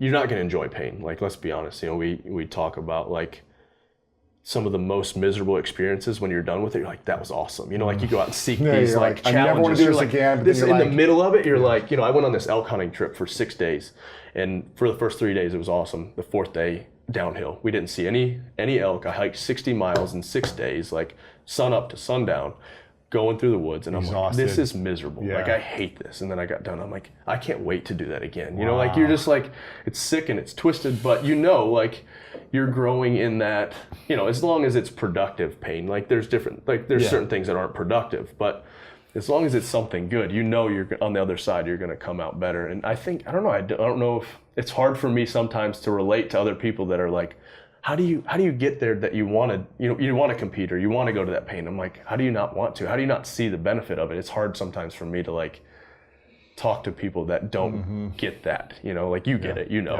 we're just talking about it, but it's hard for me, like it's just hard to like relate to that, because I don't know what makes me want to do that.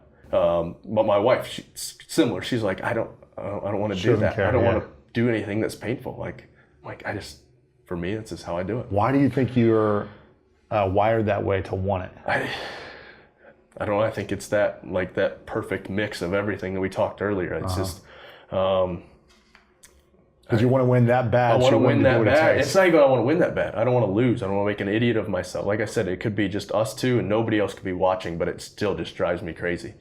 And it's it's ridiculous. You know, like if you really look back and like, yes, you know, like we're saying, you want to grow through pain, but like some of the stuff, it's like, why does that cause? Like, why am I so caught up in that? Sure. But it's just the way I am. It's just the way I'm wired. It's the way I've always been wired. How did you meet your wife? Met my wife getting my hair cut. I was a firefighter getting off shift, and we had a mutual friend that she cut my hair and she colored Hillary's hair. And so while Hillary was getting her hair colored, I was getting mine cut, and we'd actually both gotten out of like 4 or 5 year long relationships. We were both miserable in those relationships and finally got out of them. And I was a perfect gentleman to every woman that I ever dated. My mom was always like, open every door, do whatever. And I was a jerk to Hillary. And she kept coming. I was like, I'm not ready to get in a relationship, you know, like, have some fun. I gotta go on that spring break trip. Exactly. And so I'm like, was a complete just jerk to her. Really? And she just kept coming and was like, you know, I don't know. She gives it like doesn't take any crap either, and would just like, there was one time, this is awful, and I'm such a jerk for doing it, but she came to visit me at the fire station, kind of met her, introduced. This was like a little bit later on when we were like, we'd kind of hung out and talked and text and all that stuff for probably 3 or 4 months, and I was just like, you know, I'm not ready, and all this stuff. So she comes to the fire station. I introduced her all to the guys, and she's going to leave, and you know, I take her out to her car, open the door, let her in, and she's like, so what are we? Are we talking? Are we texting? You know, what's our together? Are we? And I'm like, I don't like titles. The stupidest thing I could have ever said, ever. And she goes, don't ever talk to me again. Wow. I was like, okay, that's not good. So the next day. So you text her the next day? I didn't text her the next day because I was like, all right, I'm going to see what happens. The next night she goes, why the hell have you texted me all day? I was like, you told me not to. And so I was like, all right, this girl, you know. So she, you know, she can dish it out, and she's perfect. Like, she's completely, the statement opposites attract are literally me and my wife. Really? But we work really well together, and she supports me in everything, and I support her in her things. And you know, she could care less about anything CrossFit related. You know, she really, even this is your whole life. Whole life, man. She doesn't care about it. Listen to this. So she supports you and shows up. Supports, yeah, heck yeah. She goes She's to the there. game, She's my biggest fan, but she could care less. Like, as long as, you know, whatever. And so we have 3 kids. Our oldest, Lakeland, she bought all the most expensive, like, Dolly clothes for her, and Lakeland hates them now. But at the time, you know, Lakeland maybe wore this stuff once, twice, whatever. So I'm doing some laundry one night with her. And so fold laundry, I take it up to Lakeland's room. I open this closet, and it's just like the amount of money hits me that we spent on these clothes. And it's just like the light. I'm like, ah. Oh. And so I'm like, whatever. So, you know, and we had some infertility issues and all that stuff. And Lakeland's adopted, and all 3 of our kids are adopted. But so I, you know, didn't really, like, I would give her crap about spending money, but I'm like, hey, you know, we've waited long enough for this kid. Like, you know, I want her to, and so this is years later. And so I walk back downstairs, and I'm like, not to be a dick. Like, I just want to know, how much money do you think is in that closet up there? And she's like, it's a hobby. And I was like, it's an expensive hobby. And she goes, well, if you weren't so good at CrossFit, that would be an expensive hobby. And I was like, that doesn't make sense at all. Like, that pays for this stuff. Like, this is what I do. And she's like, well, you know what I mean. And I'm like, no, actually, I don't know what you mean. So that's in a nutshell, that's our relationship.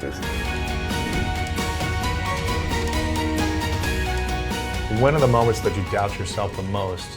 Because I know you're extremely confident in yourself, but are there moments, and what are they, and how do you get through it when you have that doubt in anything you're doing? One of the weird things I do is I'm in a funny place now where I'm not putting myself in a place where I doubt myself. And so I always wonder, is that like not challenging myself, or is that like staying in my lane?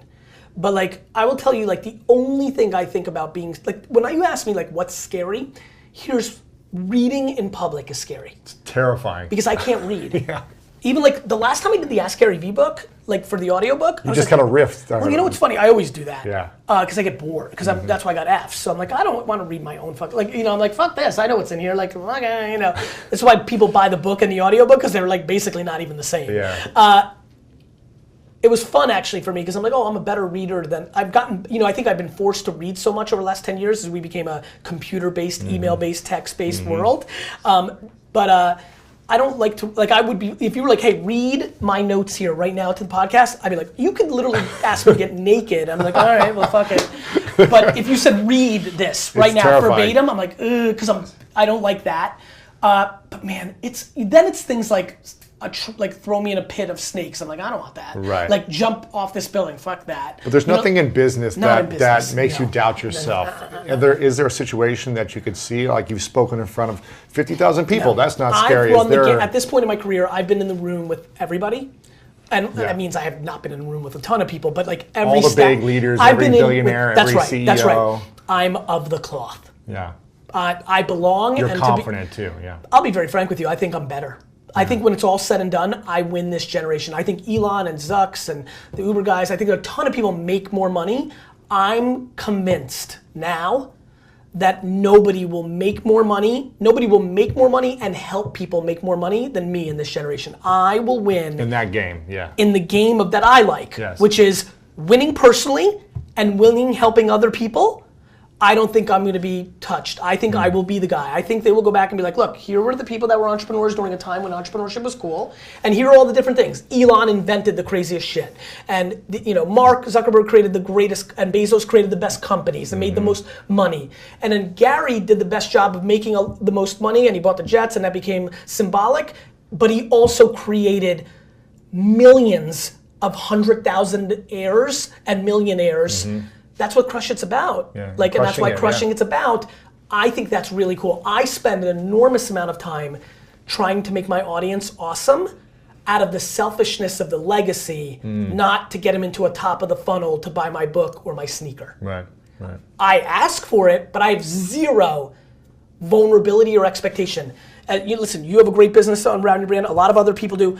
I think that's great and think it's cool. I just like that I make my economics in other places, but I'm paying the price. I'm eating the shit. Like it's. Right. I think one could argue what's better, but I absolutely think I'm going to win the game as made most, because it's keeping score. I mean, it's part of the equation, but I'm not driven by that. I'm driven by, look, dude, you are fucking crushing it.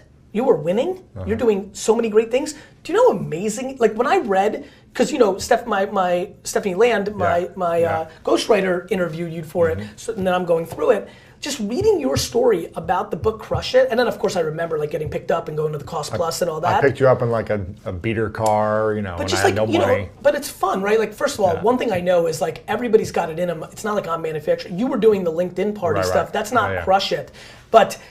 Man, I have definitely suffocated excuses better than a lot of people, which is really the biggest reason so many people who are listening right now are not winning.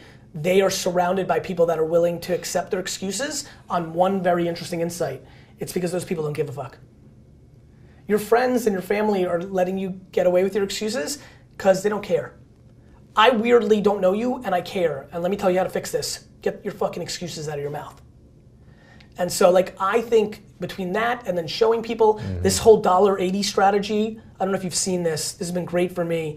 Once in a blue moon, I come up with very tangible advice. So I've been talking a lot about leaving comments in people's Instagram posts, but not like follow me or fucking just to game it. No, take the out. You want to grow everyone's like, how do I grow? I'm like, there's a way.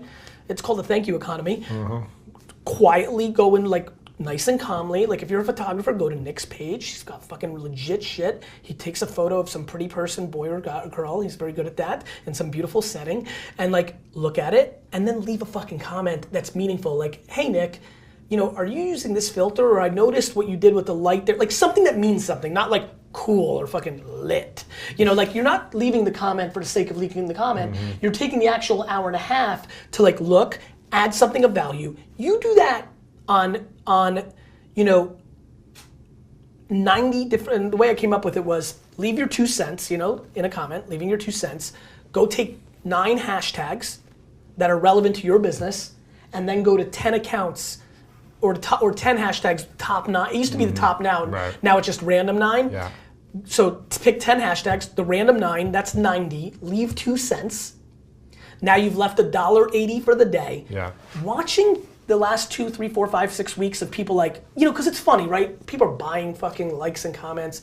People are trying to do dumb shit, give away fucking iPads or Yeezys or Off-Whites to get followers. Or you can actually work for an hour. Add value. Know your craft and act like Nick I'm actually looking at it Do you know what would happen, because he actually knows his craft, if he actually spent 3 hours a day? 3 hours is a lot of time. It's a lot of time, And if he gave a fuck, and I don't think he should or shouldn't, Right. but if he gave a fuck, the fact that if he spent 3 hours looking at 20 hashtags in photography because he's crafted and skilled and gifted, and went to those people's photos and said shit that I would never understand. I'd just be like, nice thong, or like, nice muscles, or like, cool coconuts. Like, if he said like, oh shit, I see what you did there off the fucking reflection horizon, I don't fucking, Right.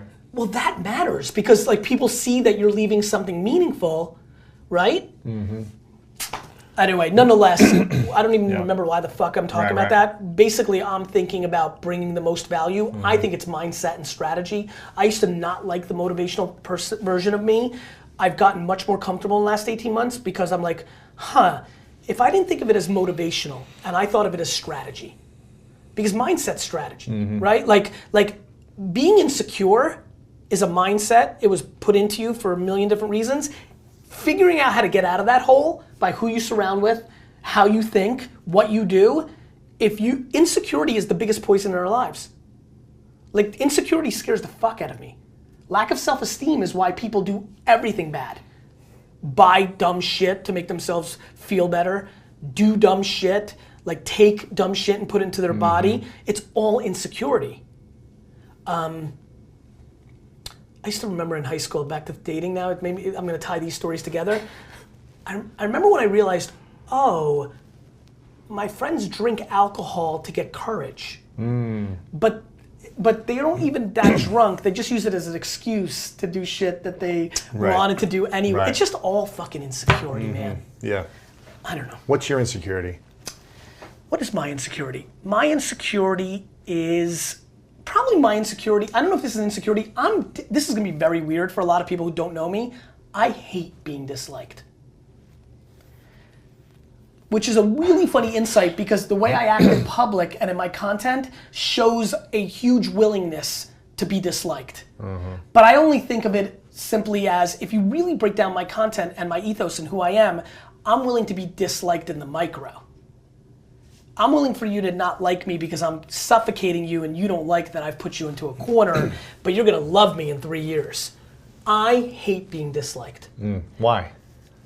Because I think I should be nice and I think I like people. Like, I think it's a bad idea. Like I don't, like I'm very, I don't know if it's an insecurity, like, the thought that there's, like, I don't know if you saw, like, I had Tim Ferriss on my podcast and I apologized to him at the end because in my early part of my career, I got on a tangent in one speech at Blogs with Balls where I was like, fuck 4 hours of working, like fucking go all in. And it just, I didn't like the way it came out. I knew what my intent was, which is why I'm kind of fine. But I've been apologizing to Tim for a decade. Because I don't want Tim From that one speech. Yeah, because it hurts Tim's feelings, rightfully so. Like if you go and find Blogs with Balls 2009, I went on a good 3-4 minute tangent. I didn't talk about, I've never read anything. Right. I don't even, like, from what I know, 4 hour work week is about efficiency, not about working 4 hours. So like, I just don't like being this, like I look at Ray Lewis on your wall, right? In the right circumstance at a Jets-Ravens game, there's no question that, Ray would never remember, and this didn't happen, but like, Tom Brady. I fucking hate Tom Brady, but do I? Like I hate him, right? But you love, but I would appreciate. Hate. No, I don't even appreciate it. Fuck him. I know how great he is. I have zero appreciation for him being great. None. I know it's there. I don't appreciate it. If he was on your team, you would. No shit. And I hate him, and I say it in public, and fuck you, and this and that, and at games, and if he was on the sideline, I flat out like, fuck you, you fucking suck, like mean it, right? But in real life, like if I cross paths with him, and I feel like, what scares me now is I'm like, oh fuck, I'm definitely gonna cross paths with like the Kobe's and the Tom, like all these guys want to be entrepreneurs and will be entrepreneurs. So I'm like, the sports thing's weird now. Like I'm gonna see him at some like fucking, like Allen and Co. offsite. Yeah, exactly. And I'm like, I don't want to be disliked because I think there's no reason to. I hate cynicism and hate. I hate it so much. And being associated with it would really upset me. So I'm insecure at I don't know if it's insecure is the right word, but I am aware that I'm awfully peacocky on stage in a podcast. Like you could ask me questions here and I could say shit that I believe, Right. but I don't want to deal with the ramifications of my truth. Sure. And more importantly, and it's a great time to say it, and Babin, I hope you're filming, there is something that's really interesting to me, which is I really know that I mean nothing. I think the biggest reason I'm willing to spit authentic is because I don't think so highly of myself. Meaning I'm not insecure, it's just that like me thinking Nick is not good at something, like business, forget about photography where who gives a fuck. Like me saying your business stinks, even with all my business things, I still think is just one fucking dude's opinion. I understand it's a solid opinion. I understand that it comes with some heritage and value, but it's still too many great people who've won so much in things have told me I'm not gonna win and then I've won, that I know I'm the same. And so I think one of the reasons I'm willing to spit is like, my opinion's still my opinion, and like, you know, take it with a grain of salt. Yeah, yeah. What do you think? You talk a lot about, you know, delayed gratification, there's time, and everyone has a lot of time, and people are wanting things right now. What do you think, even with that mentality, I know that you would love to get results, bigger results all the time with what you're doing. You know, if you sell 100,000 books, right, you would like to sell 200,000 books right now. And that's exactly right. Right? What? Micro, macro. Yes, exactly. That's it. But what do you think you're going to need to do to step into getting faster results in the micro and the macro? What would take you to the next level quicker? I think what takes everybody to the next level is cutting out dumb shit. Like if you really look at anything, it's always cutting. That's why Jack Welch had such a great career. He was so right in like, when it was a revolutionary thought of like, cut your bottom 10% of your staff each year. But it's right. I mean, like, no question, whether in your training, in your business, in your friendships, do you understand that if every person who's listening right now started to weed off the friend that is bringing the least value, and I mean they're a bad influence, they're bad mojo, they're bad, like bad. I mean, they're just negative. They're a negative person, so they're dragging you down. They're selfish. They have bad habits, like a drug addiction or something. And you don't want to leave them. I want to make sure people right, when they hear me say this, like, oh, you fucking get rid of your friend. No, just if you audit your circle of who you spend time with, if you just spent less time with something that is broken, and you added one person that was incredibly valuable, your life would be a lot better. That's just real. And so I think the thing that I'm not good at, but I will never give it up, so I don't know if it's a strength or weakness, I do a lot of meetings on spec when people ask me to. Some of those pay off long term, and some of them you're just like, am I wasting my time? Like, you know, you're like, can I, like, even this was back in the day, like, can I drive you to the Cost Plus? Right. I'm glad I did it. Now we know each other for a long time. Yeah. But yeah, I mean, I think at this point, no question, my time has become remarkably valuable, and I still do 20% of my time this year will be highly questionable in somebody was auditing my life.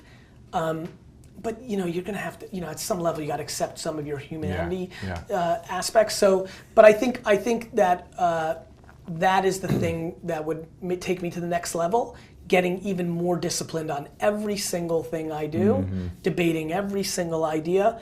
I'll give you a good one. This is super funny. Yeah. If Tyler was in the room right now, he would argue that I've made a mistake by being here today for an hour. Your assistant, Tyler? Yeah. We've got a lot of things going on. I'll break it down. This is going to be interesting for people listening. We had a bunch of new business meetings, new people I could have met. Hi, big, good. Would have been on your biggest wall, right? And you know, Tyler gave me a list of things, and he's like, you can do one of these 4 things, and I did this.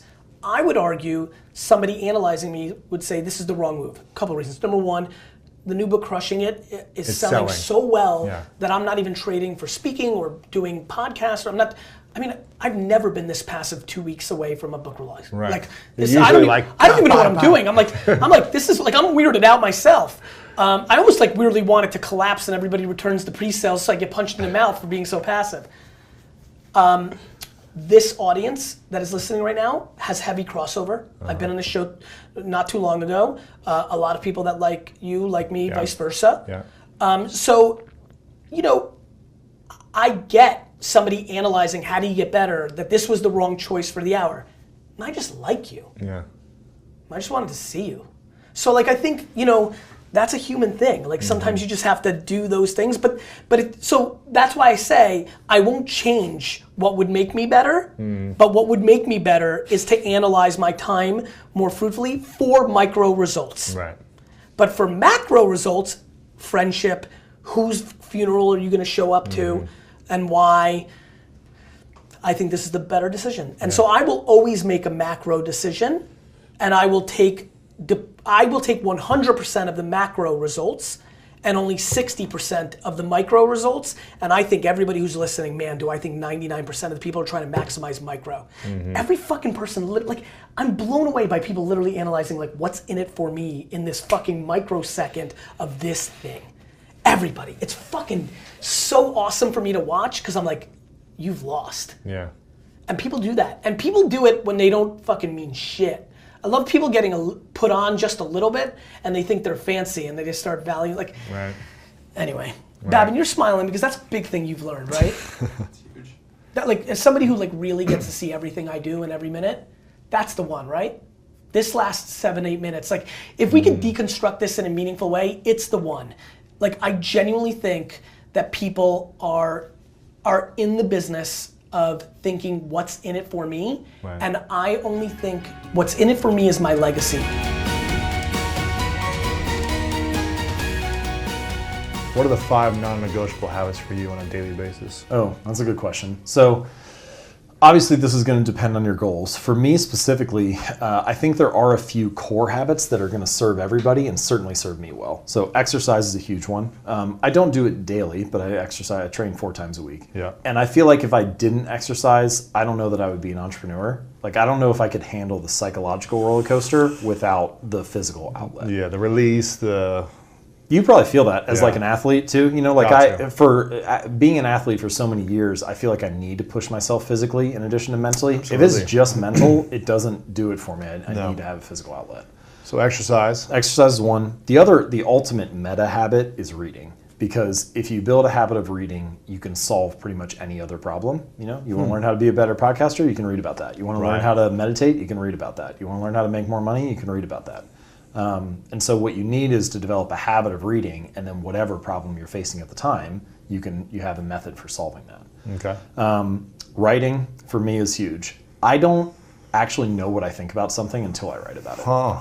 I find that if you get your ideas, you get it out. If you ask me something right now that I haven't written about before, what is really happening is I'm just talking my emotions. So what I mean is that you'll ask me something and I'll get an implicit feeling about what that topic is. I'll have some intuition, a gut feeling about it, and I'll say whatever that feeling is driving me to say.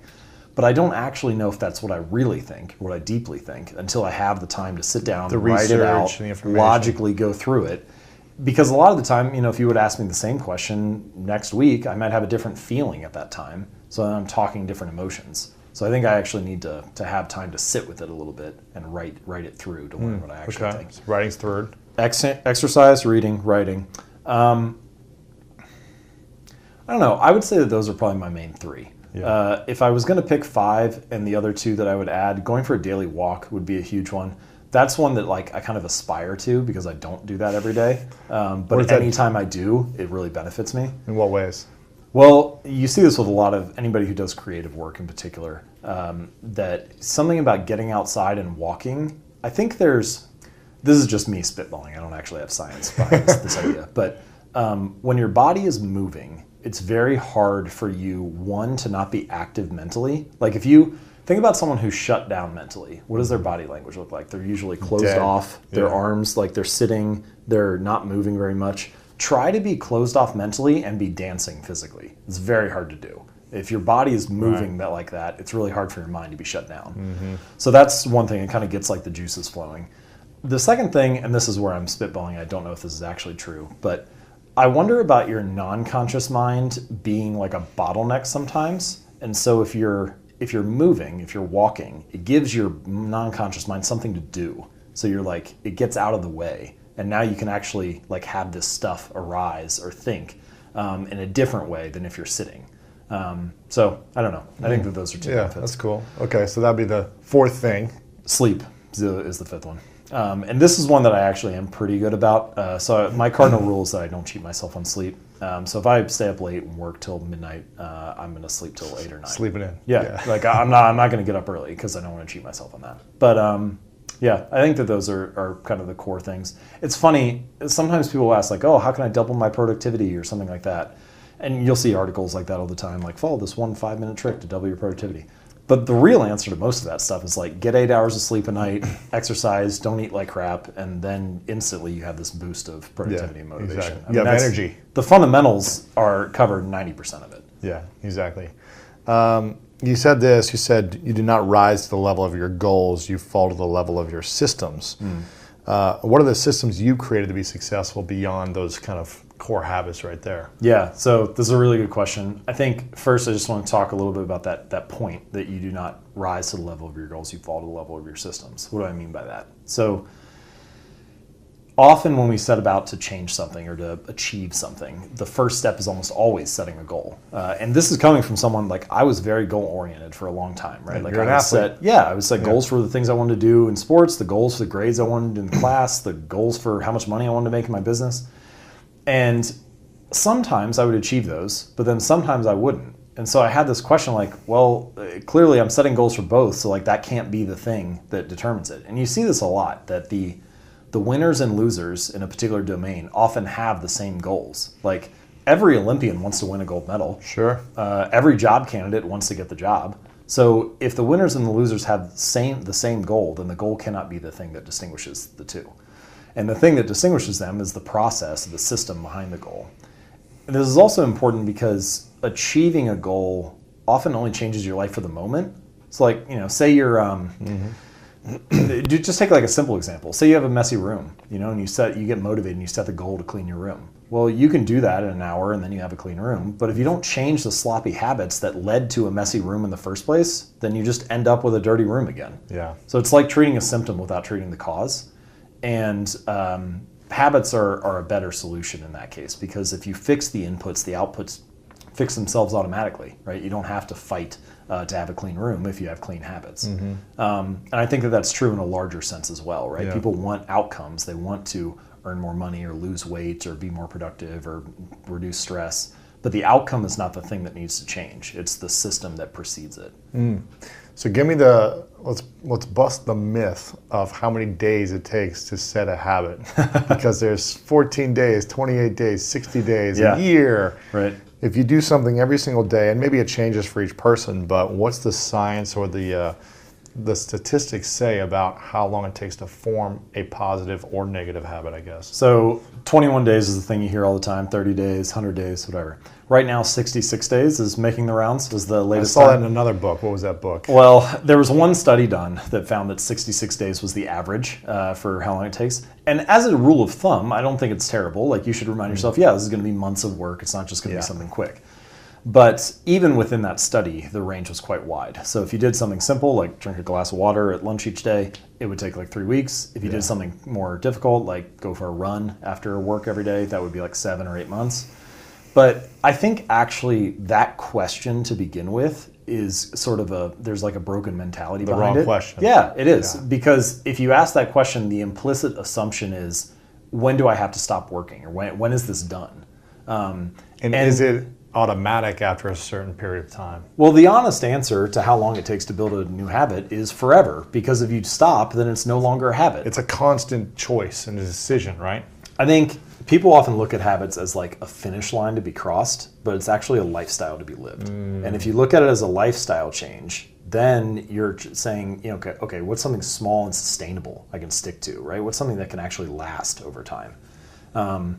So it is true that, and you can actually map this through research, that a habit will become more automatic with practice.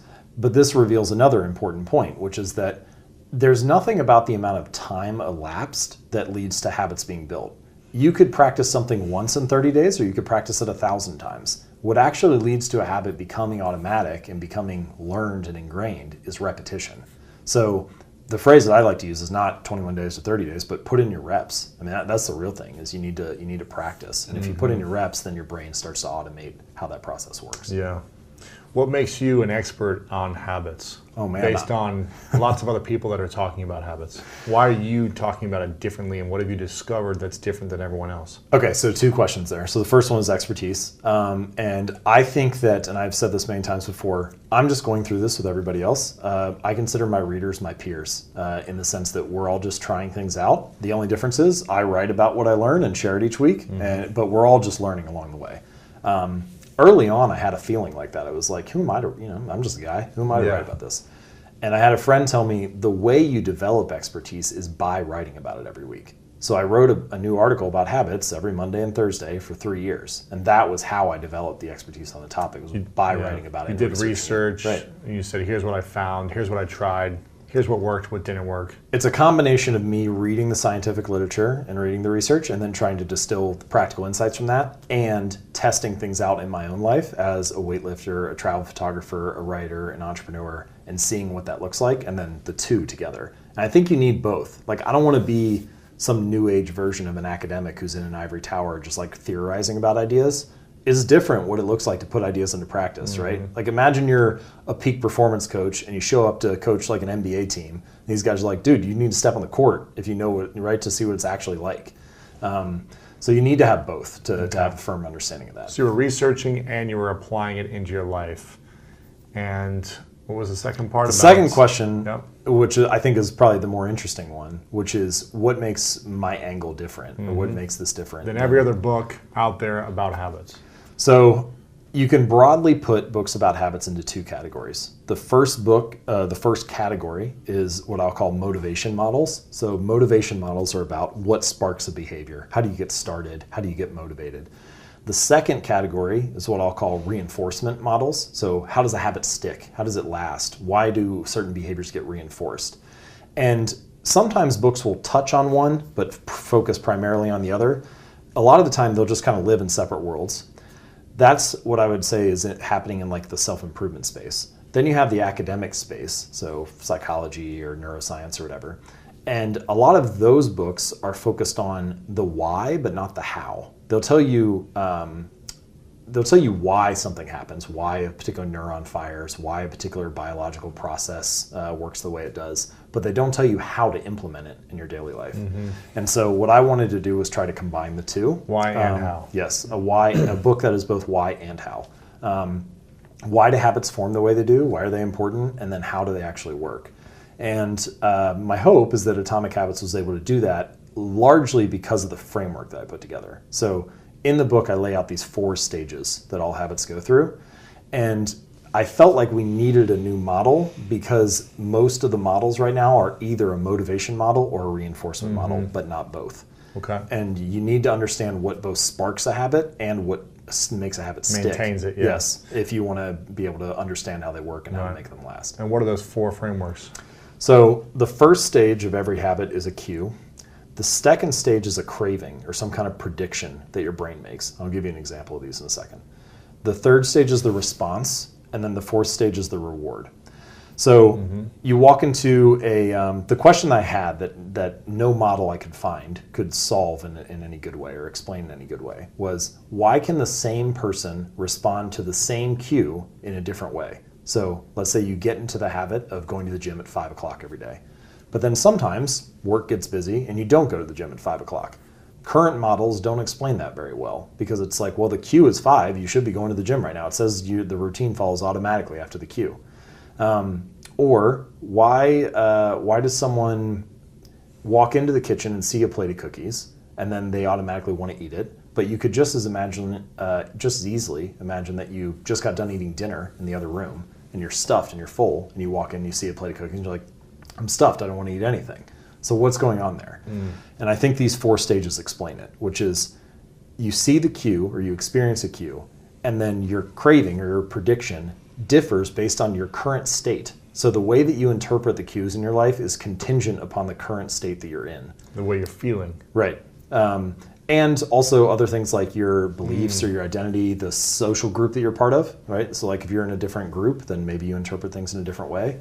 You could imagine one group, they practice a particular religion, they walk into a butcher shop and see pork and they're like, oh, we can't eat that. Right. Another person walks in and they're like, oh yeah, I'll have a pork sandwich because it's obvious and easy and right there. So what you choose is contingent upon how you interpret the cues in your life. So how do we change what we interpret? Yes, good question. All right, so this is a key point in the book, which is that social norms, society leans heavily on us all. So there are just broad examples of this. Family pressure, religious pressure, media pressure, all kinds of peer stuff. pressure, everything. Yes. Let's say, so just some broad examples. You walk into an elevator and you turn around to face the front. You have a job interview and you wear a suit and tie or a dress or something nice. There's no reason it has to be that way, right? Like you could face the back of the elevator, you could wear a swimsuit to a job interview, but you don't do that because it violates the shared norms of the group, right? It violates the shared expectations of what that society has. But that's true not only in a broad sense that we're part of these tribes, like big tribes, what it means to be a Christian or to be American or to be Australian or whatever, but it's also true in the small tribes that we belong to, what it means to be a neighbor on this street or a member of your local CrossFit gym or to volunteer for a local organization. All of those tribes, all of those groups that you belong to have a set of shared expectations, a set of shared norms. And the key, if you want to build habits that last, if you want to change the way that you interpret cues, is to join a group where the desired behavior is the normal behavior, right? Like there are plenty of people who they want to work out, but going to the gym feels like a lot to them. It feels hard, feels like a sacrifice. But there are also people who go to the gym every week and it's just normal. It doesn't feel like an obligation. That's the desired behavior is the normal behavior. It's their lifestyle. Right. Same thing for musicians. Like if you want to learn an instrument, hang out with people who play all the time. Like if you hang out with a bunch of musicians, it's like, well, yeah, that's what we do all day. We play 4 days a week. We play 7 days a week because it just happens. That's what the tribe does. The caveat to this, and the thing that I don't see people mention a lot, is that the reason social norms influence our behavior so much is because we want to belong to the tribe. We want to be friends with those people. And so we don't want to lose the friendship or lose belonging over violating the norms. Yeah, you're not going to hang out with a bunch of vegans and have pork. Right. And just like be the only one eating that. You won't hang out with them for very long because you're not going to be friends with them anymore. Exactly. Right? They'll kick you out. So you want to rise to the standard of that group, of that community. So the key, I think, is to join a group where your desired behavior is a normal behavior and you already have something else in common with that group. So Steve Kammen is a good example of this. So like Steve runs Nerd Fitness, right? And all these people want to get in shape who are coming into his community, but they also love Star Wars or Batman or Spider-Man or all these other things that nerds are into. And if you show up, it can be intimidating to want to get in shape or work out the first time. But if you can connect with the group over your mutual love of Star Wars, then you're like, oh, well, I'm friends with these people, and now I also want to pick up those other habits with them because I want to belong with the group because we're already friends. And so I think you can apply that methodology to most new tribes that you join. Don't just join a new tribe because they have the desired behavior. Also try to find a way that you can overlap with them. Find some shared context. Some other stuff too, that you can bond over, and then it's easier to adopt the habits. Musicians that like to be healthy. Yeah, right. If you want to do both, right? It's like finding that even subgroup. It's like, hey, we love playing music, and then also you're going to start eating better because we all want to eat healthy. Exactly. Yeah. Interesting. Okay, so that's the second part, the cue, and then the desired habits, right? The craving. Cue, craving, response, reward. Okay, and what's the response? So this is mostly about making it easy. So this is the habit itself, and the easier a habit is, the less friction there's associated with a habit, the more likely you're going to be to do it. So the way that I like to describe this, imagine you have like a hose, right? And there's a bend in the middle. There's a little bit of water trickling out. If you want to increase the amount of water going through the hose, you have two options. You could either crank up the valve and force more water through, or you could just remove the bend and let it flow through naturally. And a lot of the time, advice is centered on cranking up the valve. It's like you need to try harder, you need grit, you need perseverance, you need motivation, you need to overcome the obstacles in your life. And all those things are fine, but I think they're all short-term solutions. You might be able to do that for a day or a week, but I've never consistently seen someone stick to positive habits in a negative environment. It's really hard to fight that day in and day out. Mm-hmm. So the solution, I think, is to reduce friction. And there are a ton of ways you can do this. One way is just to scale the habit down, make it as easy as possible. So people have heard things like this before, start small, small steps, whatever. But even when you should start small, it's still really easy to start too big. Mm-hmm. So, say you want to get in shape and you're like, all right, I want to run a couple days a week, but I know I should start small, so I'll only run for 15 minutes. But even that is like way bigger than what I'm talking about. I mean, it should be so small that you, in the book I call it the 2-minute rule, but you should downscale any habit to fit within 2 minutes. So it's like, all right, I want to go for a run 3 days a week. My habit is I put on my running shoes and I step out the door. Anything else that happens after that is just bonus. Is a success. Now, sometimes people resist that because they're like, well, this sounds kind of like a mental trick, right? Like I know the real goal isn't just to put my shoes on. I know the real goal is to go for a run. So if you feel that way, my suggestion would be only do the first 2 minutes for the first few weeks. Because what you need to do is master the art of showing up. Like I had a reader who ended up losing over 100 pounds. And one of the things that he did was he went to the gym, but he wasn't allowed to stay for longer than 5 minutes. So he would show up, be there, do like half an exercise, 5 minutes would go, he'd leave. He did this for like 6 weeks. Wow. Now, it sounds ridiculous. It sounds silly because it's the opposite. Just work out for a half hour. Yeah. But what he was doing was mastering the art of showing up. And a habit must be established before it can be improved, right? If you don't establish the habit, there's nothing to optimize. If you're not showing up at the gym every day, who cares about what workout you're doing? You're not even there. Don't start running an hour a day if you've never run in a long time. Be the person who shows up and puts their running shoes on every day before you worry about how far you're running and what kind of workout you're doing and all that type of stuff. A lot of times, establish the art of showing up first before going all in on the desired goal you want. I think that's right. I mean, you can find examples of people who flip a switch and transform their lives or have an epiphany and do it overnight, but I think that it's rare. Yeah. I think that the more sustainable strategy, the more reliable strategy is to scale it down to the first 2 minutes, focus on that, establish it, master the art of showing up, and then go from there. So really you should usually when people think about building better habits, they optimize for the finish line, right? It's like, how much weight do I need to lose? How much money do I need to make? When can I finish this book? It's all focused on the result. But I think instead, if you optimize for the starting line, make it as easy as possible to start, scale it down, organize your environment so that all that stuff is set up. This is another strategy for making it easy, which is that you can prime your environment to make the future action easier, right? Like if you chop up a bunch of vegetables and fruit on Sunday, it's now easier to have a healthy snack during the week. If you set your workout clothes out the night before, it's now easier to get into the workout the next day. But doing all that stuff to make it easy to show up, that is probably the more important piece early on. There's also there are all these logistical details for building a habit that nobody thinks about in the beginning. Like what? Well, take the example of my reader who went to the gym. It's like, okay, what gym are you going to go to? How are you going to get there? Right. Are you going by yourself or are you going to go with a friend? Do you need to... What time are you going to go? Yeah, what time are you going to have your own water bottle or is there a water fountain at the gym? Mm-hmm. And that stuff sounds like silly and small, but when someone's starting... Space, right? Yeah. The fact that the gym doesn't have a water fountain and I always forget to bring my own, that's enough friction for someone to quit. So by focusing on just the first 2 minutes, you figure all that stuff out. And then once you've got that piece mastered, now you can worry about how long the workout is and what program to do and all that stuff. So figuring out the logistics first is an important step. I think that's something that just comes naturally with scaling a habit down. Yeah. You figure out what's required to show up because you're not worried about the result or the outcome or how long you worked out or judging yourself for for running 30 minutes when you should have run 45 or whatever. Got it. Okay. So this is the response still? Right. Okay. And what's the fourth? The fourth one, and this is crucial for getting a habit to stick, is the reward or the outcome. So every behavior is followed by some kind of outcome. This is just basic cause and effect. And if the immediate outcome is favorable, is enjoyable, you have a reason to repeat it in the future. It's kind of like donuts. Yeah, exactly. Keep right. repeating. It's like that example. If you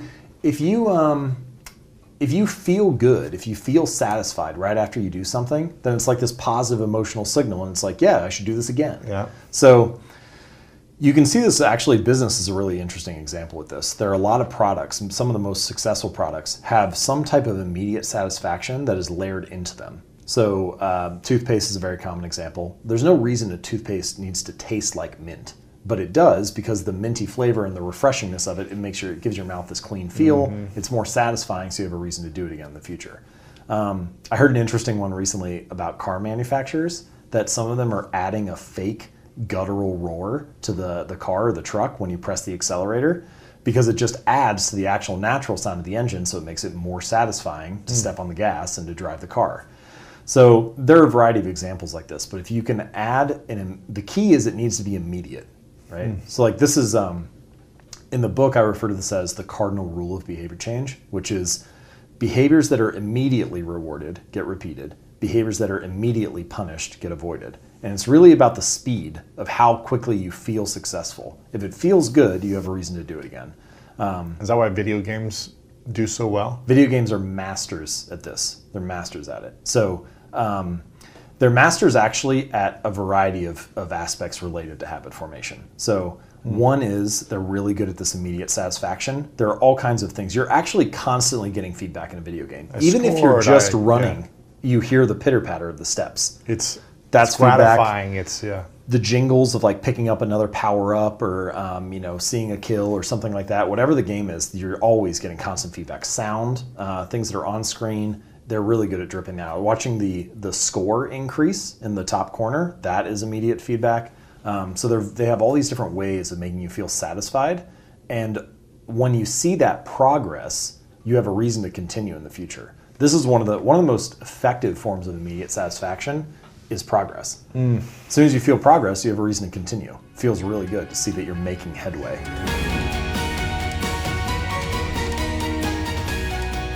Where did you learn how to become such a great coach? Was there a mentor you had early on, or was it just by coaching and learning by tons of mistakes the first few years? It's pretty much it, because I was a head coach at the age of 24. Early. I remember seeing that. I was like, man, right after college you were a head coach. I was Jim Boeheim's first assistant.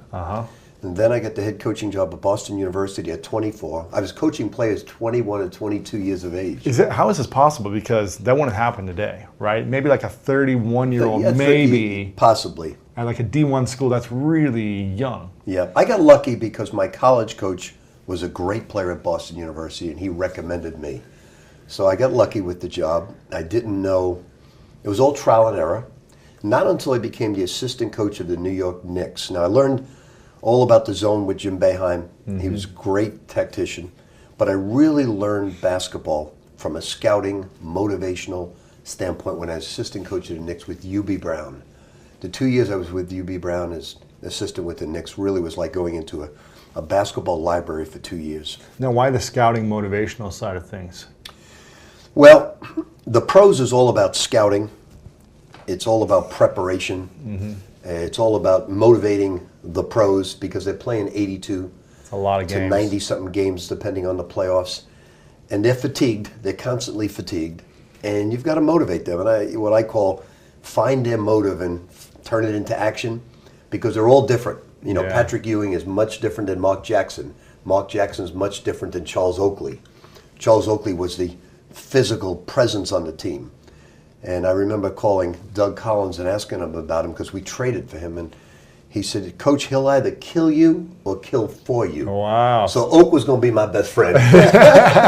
So you got to find, you're more of a psychologist and an anthropologist of understanding what makes people tick as a coach.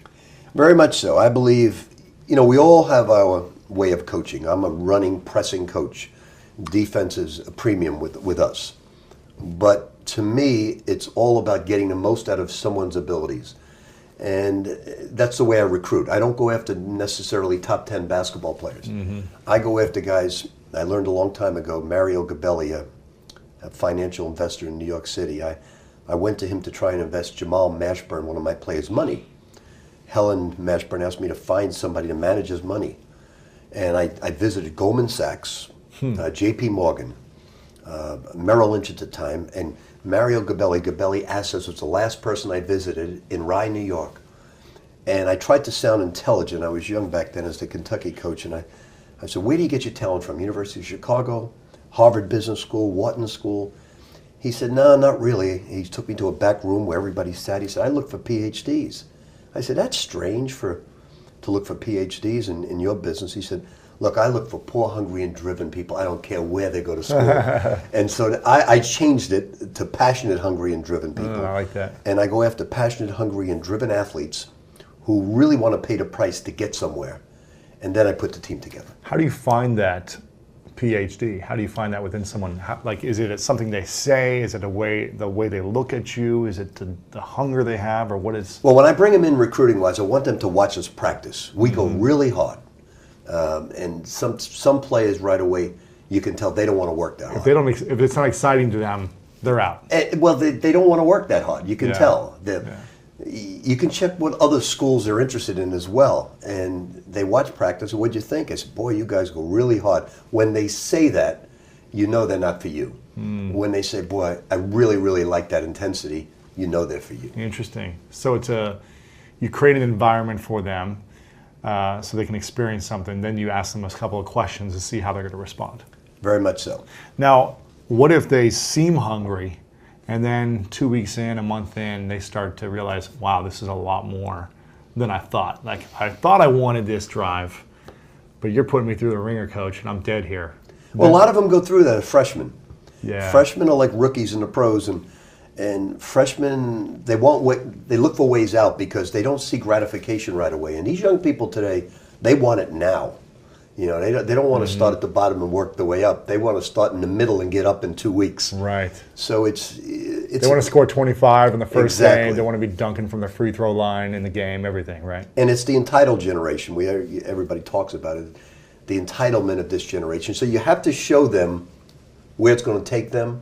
You have to point it out to them. Look, this is where you're going to get. How do you get people to buy into a system or a belief of the whole season as opposed to, one game where you're going to score a bunch? How do you instill that belief in people? In a group lot of them want to transfer right away because Really? they're not getting, if they're not starting right away, They're not getting the playing time, and they're not getting, and it's more. It comes today, believe it or not, from the parents. The parents really, Oh my they gosh. call and say, "How come he's not playing?" And he's going to play, and he's going to be terrific. But it's going to take a little time. A perfect example is this young man I coached, Russ Smith. I called him Rusticulous. Didn't play as a freshman. He knew he wasn't going to play as a freshman because I told him. He wanted to transfer right away. And I said, well, I told you you weren't going to play as a freshman. There are better people ahead of you. And the dad, fortunately, knew me real well. As the Nick coach, he said, Russ, you're not transferring. And he asked me, is he going to play next year? I said, well, he's going to have to change his practice habits if he wants to play. He changed. Now, nobody recruited him out of high school. No big time schools. Well, he ended up a first-team college All-American. Wow. First team. Sophomore or later? His senior year. Wins a national championship.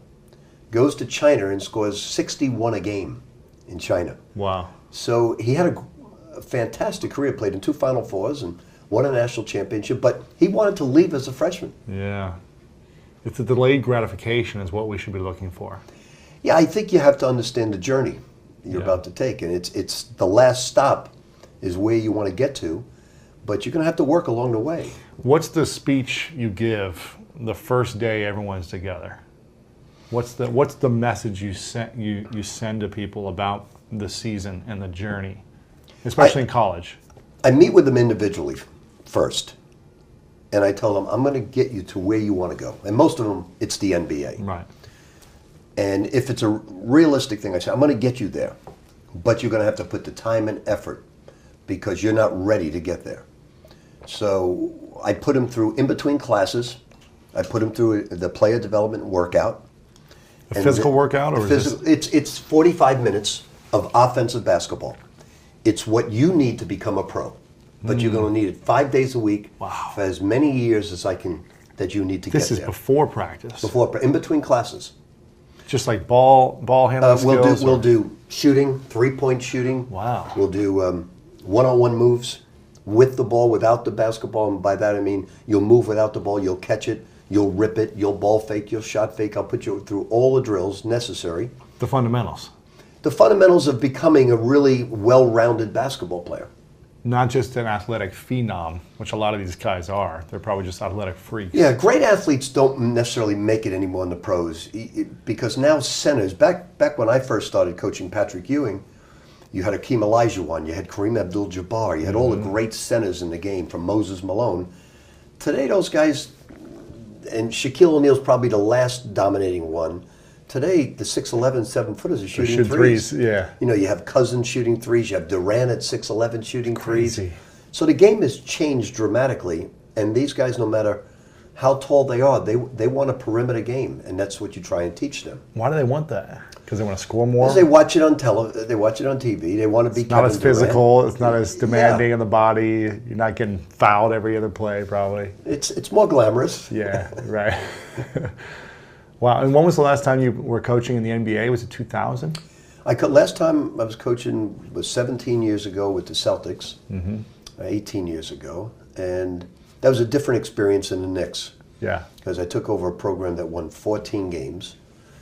Got it to 36, 38, but I was unhappy. I was also president of the Boston Celtics, and that was my big mistake.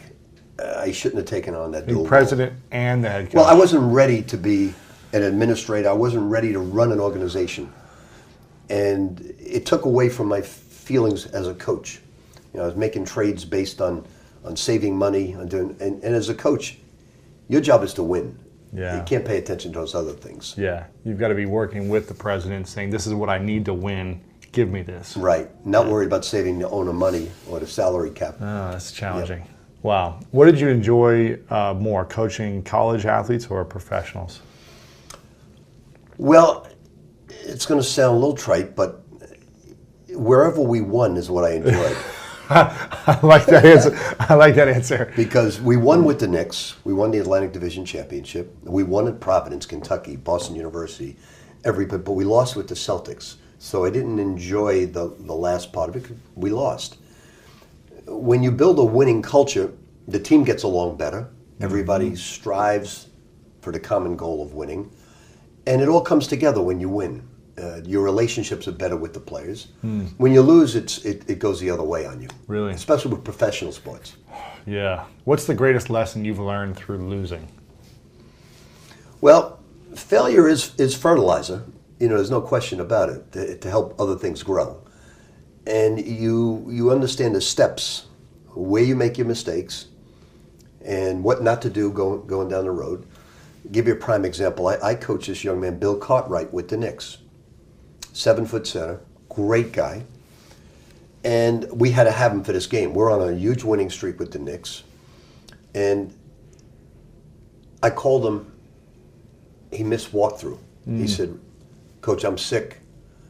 I've got to stay in bed. I'm hoping to make the game. I said, hey, Bill, you got to make this game. We need you. And he said, Coach, I just need to relax. I said, okay.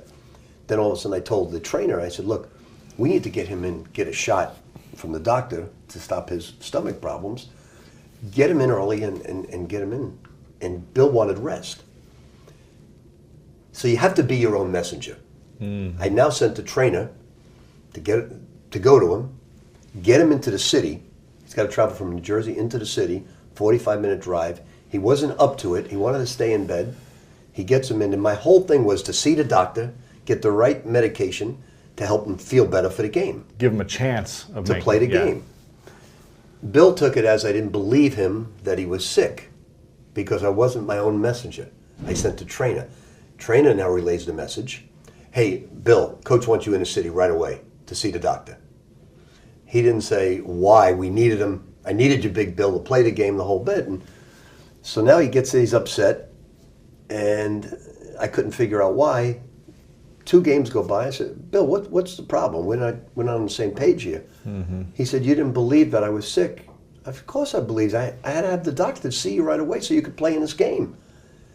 He said, well, that's not the way I took it. I took it that you didn't believe I was sick and you wanted me to go see the doctor because you didn't believe it. So you have to be your own messenger, and especially in the pros.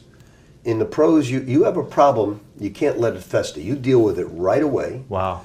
And you don't understand the communication, you got to let them talk. You have to be a great listener to be a pro coach. Really? You have to. Because the guy's, he's not playing and he wants to know why he's not playing. You've got to be a listener and you got to explain it to him. College, you don't necessarily have to do that. You don't have to listen as much? You're sort of a little bit more authoritative. Right. You're the father figure. It's your way. Yeah. But in the pros, there's so many personalities. And everyone's got an opinion, and you need them to play for you as well. So you've got to listen to them. No question. Yeah. Wow. I wonder what happened with you don't have to comment on this, but the Kawhi Leonard situation. Does he not communicate, or is he not? Well, he's a quiet young man from what I understand, but it all depends what age group you are. I remember asking Red Auerbach big question, the legendary coach of the Celtics. I said, Red, we're losing, and these guys, they just don't pay attention as well. He says this to me. He said, well, you know what you should do? What I used to do when I coached Bill Russell and Bob Cousy and Tommy Heinsohn. I said, what's that? He said, you're always sitting the guys down, diagramming plays, moving your magnetic pieces around. Why don't you let them stand up in the huddle and say, like I did, hey, Kuz, what do you think we should run? Havlicek, what do you think we should run? Hey, Bill, what do you think we should run? Let them come up with the play. So the next game we're playing the Lakers at home. I said, well, try it. I sit the guys down, I don't have them stand up. And they're exhausted because we've been in a great game. And I turned to Antoine Walker, who I coached in college, Walter McCarty, Ron Mercer, 3 guys I had with Kentucky are playing for me with the Celtics. Wow. And I said, guys, what do you think we should run? We're down 1, so many seconds left in the game. What do you think we should run? Did their jaws drop? Because they were like, wait, you asked us. They didn't answer me. They're staring at me. Finally, I said to Antoine, what do you think we should run? He says a profanity, which I won't mention. He says, Coach, you get paid to coach, we get paid to play. You come up with the damn play. We're tired. No way. So I called Red that night and I said, Red, you want to hear the answer they gave me? He started laughing hysterically. He said, wait till they get a little older. Yeah. They won't shut up. They'll all come up with different plays. They'll all want to be the coach. But he says, how the hell will we know? We're tired. You come up with the play.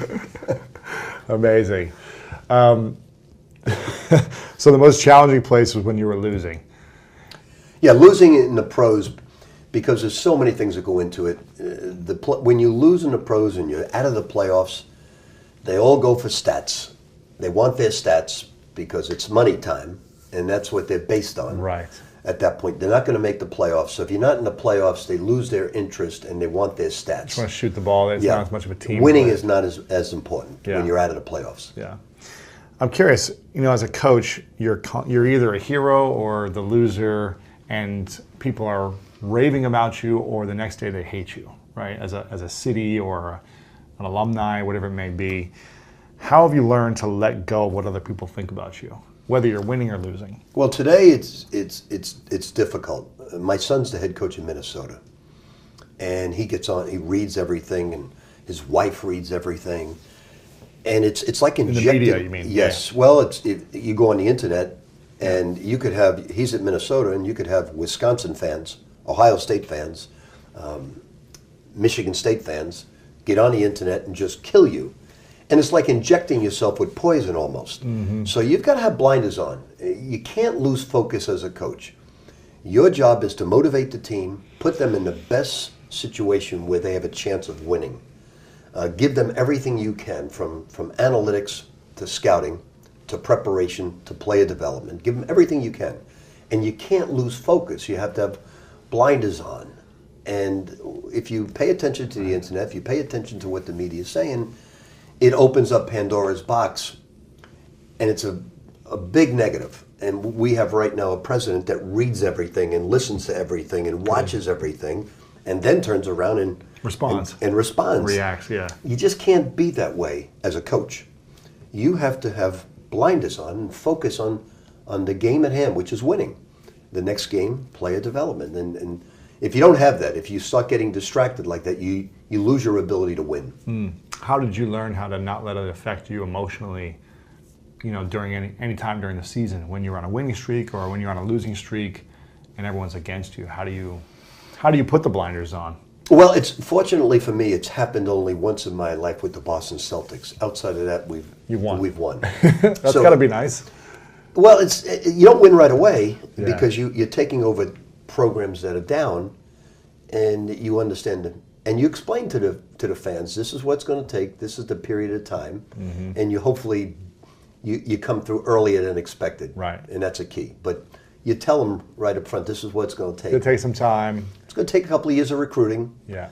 And then if you get the one great player that turns it around quicker, because in basketball, unlike football, the one player can turn it around for you. Really? You get Michael Jordan to come to the Bulls, you get Jamal Mashburn to go to Kentucky. You get the one guy, you get LeBron to go back to Cleveland, and then it takes a couple more players to get involved with that one player, and then you got to turn it around. You got a team, yeah. Before we continue this video, make sure to subscribe below and turn on the notification bell right now so you don't miss out on these great videos every single day.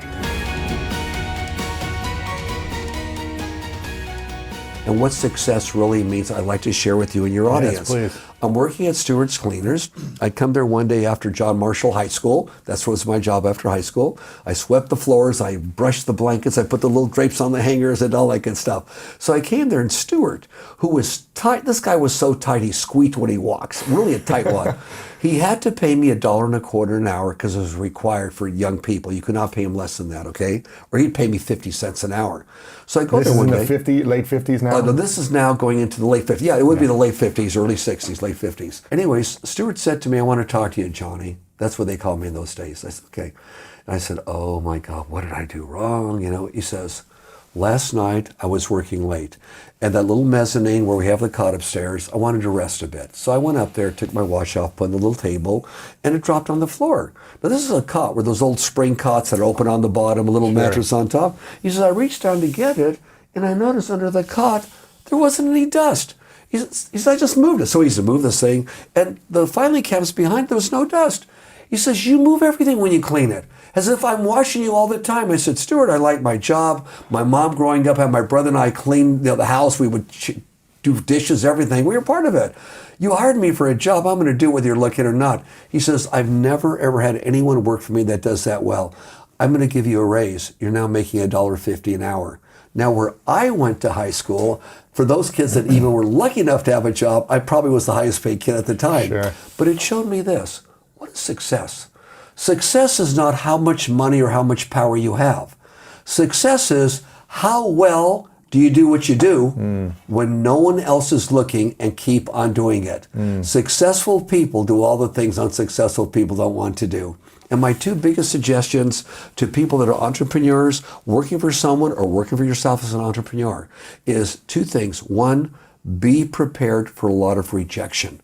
You're going to get it. Selling encyclopedias, the average lifespan is 3 days. It's door-to-door, commission only, all work, no leads. And everyone says no. Oh, no, they say no, oh God. But they told me, and I believed them, that when you do it, if you knock on 50 or 100 doors and they slam it in your face, it's the guys that have that energetic attitude to keep on going. And don't let it get you. Knock on door number 100 just as enthusiastic as door number 1 and you'll succeed. And he was right. I don't know if it was 100 doors, 150 doors, nobody would let me in. Finally let me in. Did I make the first sale? No. But I eventually, after a week, made a sale. And I believed what they said.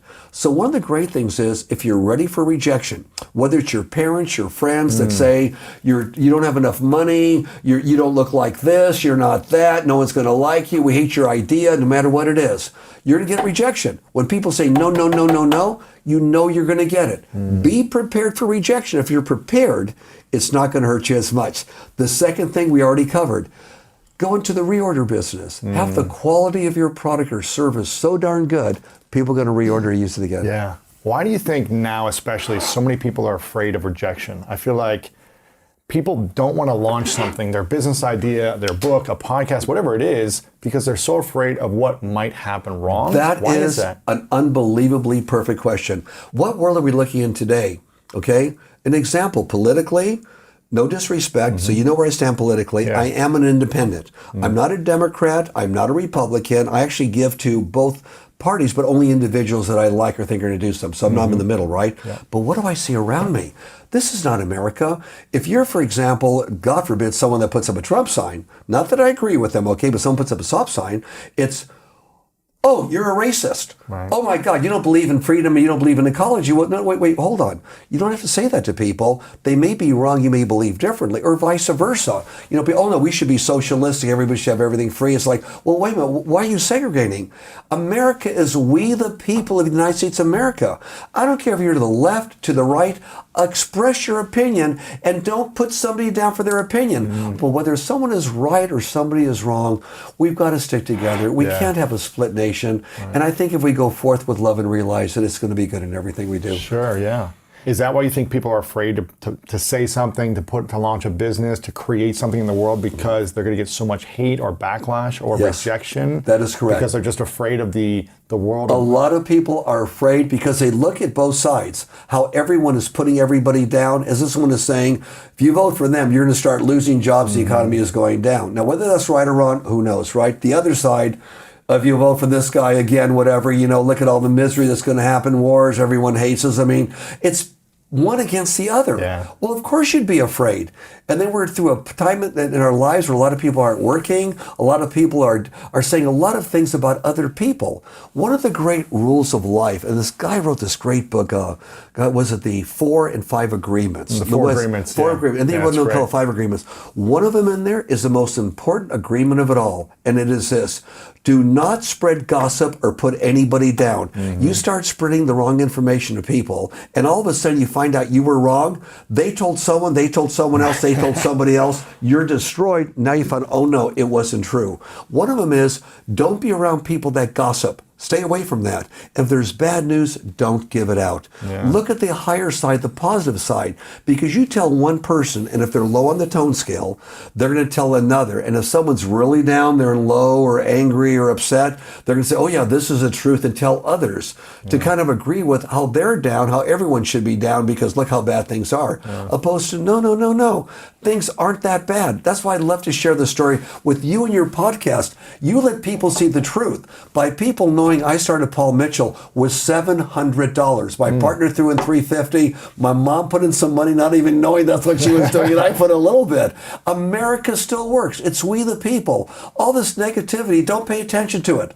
Look at the higher side. Yes, there's things wrong. There have been things wrong with our lives for millenniums. My God, maybe for lifetimes, okay? But each time we're getting better. Yeah. Each time. Yeah. Whether you like that president or not that's in there, there's something good you could find out that's been done to please all of us. Sure. Look at the upper side. Look at the past people. There's something good that's being done. And when you move forward, if you move forward with a positive attitude, no matter who becomes president, you help our country become better instead of stalling and saying, well, I'm not going to do anything because I don't like that president. Sure. It's we the people of the United States of America, and it's we the people on business. Don't be afraid.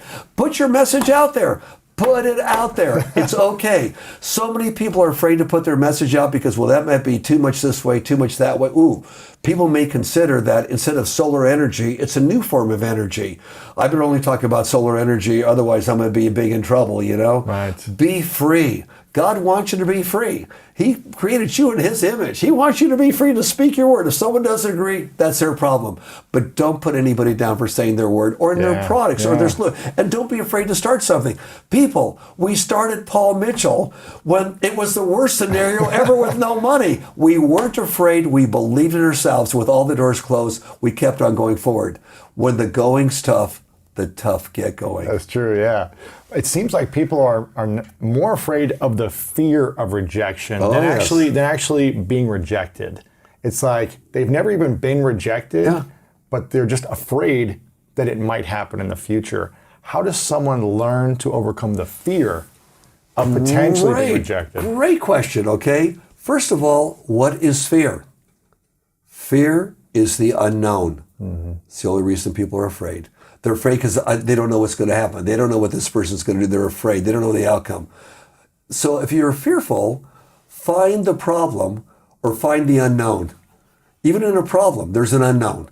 When the unknown is exposed, there's no longer a problem. Find the unknown and go forward. And don't create things because they don't exist. Were you ever afraid of rejection personally, or since you were just doing door-to-door for so long and tried so many different things that you would experience so much rejection that you embraced it? Is that how you overcame the fear of it? I could tell you the one that is the funniest of them all. I'm 11 years old. I'm in Atwater, California, walking up Boise Street, I think it was, with my friend Michael Vucic, who sold papers with me. And we came up with the greatest idea. Let's make a song. We'll go together with our newspaper in hand. We'll go door to door. We'll split the orders. We got $1 for every new order, by the way. That was a lot of money when we were kids, right? We'll split it, and together we'll present it, and we came up with a song. And the song was, Good evening, good evening. We're the Examiner boys. If you'll subscribe to the Examiner, we'll sing a song for you. Ooh, like that, right? So Michael and I never did this before. We went to our first door, knocked, had our papers. The minute he opened the doors, we started singing. The minute we were done, we looked at each other and just ran away. This guy thought we were nuts. We just ran away. That was the only time after that we could do anything. And yes, you get a lot of rejection. But when I actually got out there and door-to-door sales, Cycling Encyclopedias, it struck it with me. You must knock on all the doors, overcome that rejection. I would say I learned more about overcoming rejection for the 4 years. I sold encyclopedias door-to-door, commission only, than one could ever imagine. Yep, 4 years. Wow. Average guy lasts 3 years. So yeah, and when I got out of the Navy in 64 to 65, 66, 67, 3 years. 3 years I sold books. After the Navy? Yeah, after the Navy. Yeah. What was a big lesson you learned while being in the Navy? Greatest lesson I learned is when I was in Washington, D.C. a couple of years ago and I received the Lone Sailor Award. I gave the lesson out. Being in the Navy, I was a normal, everyday human being, okay? And I became an officer many years after I got out of the Navy and an admiral, but that's a whole different story. But being in the United States Navy as an enlisted man, what I learned was I graduated from high school. I was a common person. How a bunch of common people could get together and be trained properly, but as a team, they achieve extraordinary results. Boy, did I learn that lesson, meaning that you can't do it alone. I'm a common person. But let's get us ordinary people together, be taught properly, and as a team, we achieve extraordinary results. That I learned out of the Navy. And I thought it was a great thing to do. And of course, how to really be neat with my clothes. I mean, really neat and package them. And how to listen to people when you may not agree with them. But there you have no choice. When they say do something, you just do it. Okay, the command. But I learned how to do that easily. So it was an easy segue for me to go along with other people I didn't agree with, but I would listen to them. Yeah. And I learned the famous word selling encyclopedias. When someone said no, or even not selling, somebody had we were talking about something, and someone has a different viewpoint than mine, I learned the magical words. I could appreciate that, however. So you could tell me that, oh, this is white. I say, well, no, it's black. We're not going to go back and forth. I'm going to say, I can appreciate that. I can say, however, from my viewpoint, with my lens, it turns out to be black. But we all see things a little differently. Sure. And here's why through my lens it's doing it. I'm agreeing with you. I'm not saying you're wrong. Sure. It's like even in selling. Would you like this? No, sorry, we have too many lines. Well, I can appreciate that. I really can. However, if you would just take half of this order, I will not only guarantee it'll be one of the greatest things you'll ever have, but within 1 month, anything you haven't sold, out the door, or used, we'll take back and give you your money back. Now, that's fair enough, isn't it? No, I'm sorry, no. Why should I push your line? You're an unknown line, and I have all these other lines, the big ones. I could appreciate that. However, I know you're going to succeed with this. There's no way you can lose money. I'll come back, hold a class with you. I would do that 3 times. And in most cases, by the 3rd time, they at least bought 1 or 2 bottles from me. Wow. Sometimes they bought nothing from me, okay? Like for a whole week, I made 12 sales, and I think I'm pretty good at presenting something. It was tough, but I stuck with it. And then I made more and more as time went on. I'm curious about what you learned in the Navy and how you applied it to business from this teamwork mentality. Was there something you learned in the Navy that actually you saw within the first year, 5 years of Paul Mitchell that you were able to apply, that accelerated the growth? Oh, definitely. Is give normal people that are ordinary people an opportunity to achieve on their own. JP, I only knew so much. So to go to the next step, I needed a Lou Jacobellis, I needed Jim, I need Henrietta. I need more people to know what the heck they're doing, okay, because I don't. But I know if we get together as a team, we'll be able to succeed. And that's where I learned, and it was the hardest lesson to learn because I wanted to do everything, be in charge of this and that and that. In the late 80s, I couldn't do that anymore. So getting into 1989, 1990, it was let's bring the others in and work together as a team. Well, along the way, I was lucky. Some really brilliant people that had already done something great already got involved with us. But that's where I learned it. You can't do it all. You need a team to work with. When did you realize that the company started to really take off? When was that year that it doubled, it quadrupled? We started in 80, right? Throughout 80, we barely made it. Throughout 81, we barely made it. After we were in business 2 years, the big point of, thank you, God. The big point, right? Was my partner and I, he came over with his girlfriend from Hawaii. We were in LA together, and we were able to pay our bills on time. Not pay them off, but pay them on time, and have $4,000 left over, $2,000 each. We said, my God, we made it. We are paying our bills on time, and we have extra money. Yay, we made it. Then we knew, great, we made it, right? For us, that was huge because it was really week to week that we even lived. If you went to college, I think, and got a big degree, they said, get out, don't even start that business, just get out, because every week there's no way the hell you're going to make it, guys. But that was the aha moment.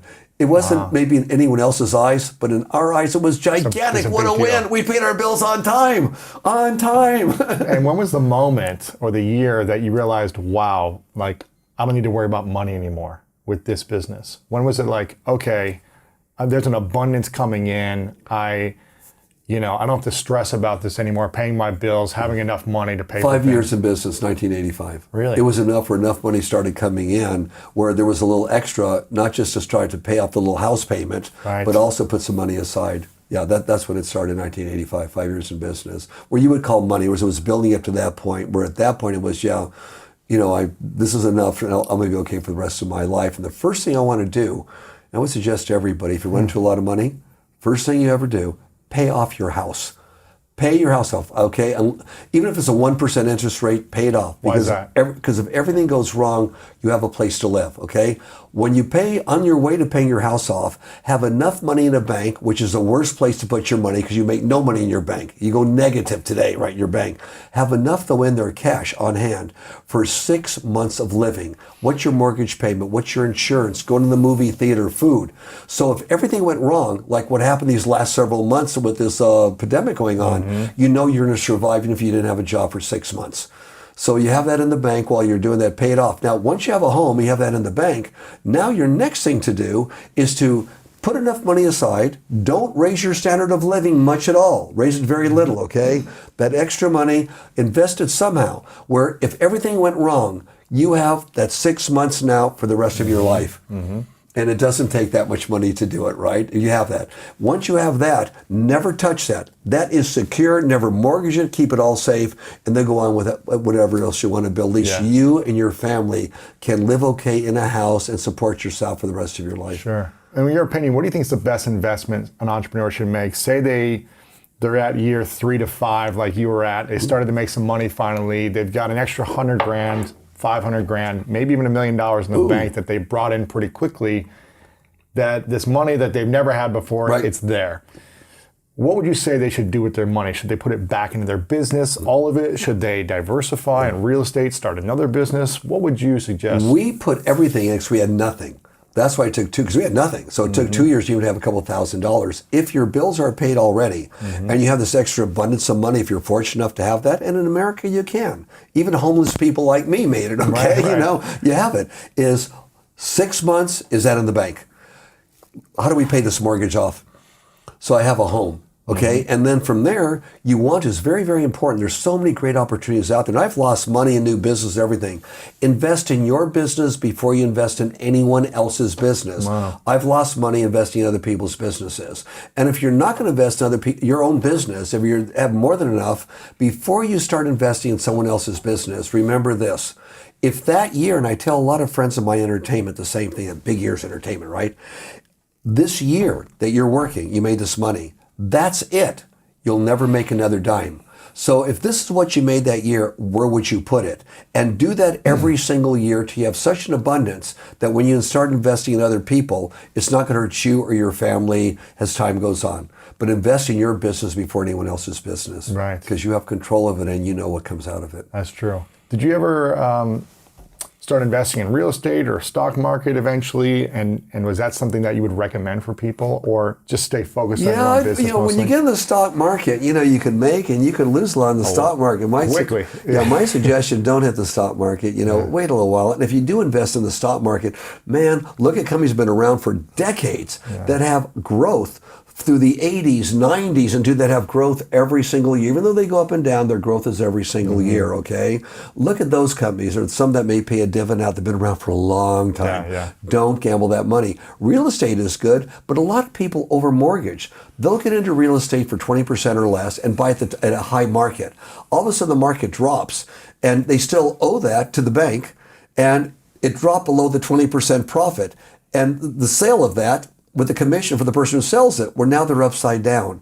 I remember in the 80s when I didn't have any money, okay, in the early days, I had a friend of mine that was a multimillionaire, right? 23 million on paper. Wow. Okay, real estate mainly. Going into the 90s, the real estate market dropped flat on its heels, right? He overmortgaged himself. He would buy this, he'd overmortgage, buy this, buy this. All of a sudden, he couldn't sell anything because it was worth less than what he owed on it, and he went bankrupt. Never mortgage your future. Don't mortgage credit cards. Pay them off in full. Don't keep charging your credit card. Pay it off in full. Every month, pay it off. Pay it off in full. And if you can't pay it off in full, don't charge anything to it.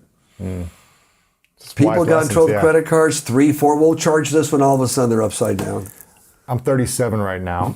Can you remember where you were at 37? Yeah, I can remember exactly where I was at 37 years old. Paul Mitchell's now 3 years old, maybe 4 years old. I'm here in Los Angeles, living here, and building a company, and just starting to make some money that year. Just starting to make some, because we already made our 2,000 each after 2 years. Sure. So as I get closer to 40, what advice would you have to your 40-year-old self that you wish you would have done then to help you where you're at now? Is there anything that you, whether it be in personal relationships, whether it be in business, your physical health, what advice would you say, JP, you really need to focus on this at 40 because for the next decade, here's why it's going to be important? I would say if I could change that and go back, it would be to spend some time just being a being. Not a doing. No, just being a being. Not a doing, but a being. No, in other words, spend some time, whether it's meditating, whether it's the middle of the day, just stopping for 10 minutes and just try and clear your mind. Look around you, maybe go outside the trees, the sky, just be. If one could just be and look at something where you're just being, all of a sudden you see you're not just being through your eyes, there's something more around you that's seeing through these eyes. Just be. Calm yourself and think. Many decisions I made in those days that were very quick without even thinking, they were emotional decisions. Had I thought about them overnight, it would have been a little different. And don't always believe what the other person tells you. Sometimes they lead you the wrong way. These are the advice I would give. And just give love. And if someone is in your life, big lesson to be learned. If someone that's in your life that's very negative, always gossiping about somebody else, always doing stuff that doesn't make any sense, detach from them. Don't be around down-tone people is what I call it. Someone that's negative and just complains all the time, whether it's physically or just whatever, they complain all the time, get away from those people. You could love them, but love them from afar. Like, oh, I love you, but stay over there. You don't have to say those words, Sure. but just stay away from them. I've had experience in my own life, whether it's for families or just other people. I thought we're the greatest, but all they do is blame everything else on everybody else. It's their fault, their fault, their fault. Well, yeah, maybe it was a little my fault, but they're really the person. No, it's you and what you did to get you there. If something went wrong, why don't you get away from that and divorce yourself from it and do what's right? Or if you did something wrong, and it happened to me when I was in my late 30s, early 40s. I would do something wrong. I would justify it. Oh, no, it's that person's fault. No, I didn't do this. No. Stubbornly. But it was my fault. I justified it. Just realize there's something called justification, where human beings are implanted, I think, with the idea of, it's not my fault. I want to be right, not wrong. It's okay to be wrong. That's how you learn. Because when you start justifying, you're lying to yourself and lying to others, right? Yeah, okay, I screwed up. Or, I don't want to talk about it because it's nothing I really want to go into. Don't lie, don't justify it. Just take it on as yourself and be you. Be in your own universe, not the effect of everyone else's universe. Sure. And how long have you been married for?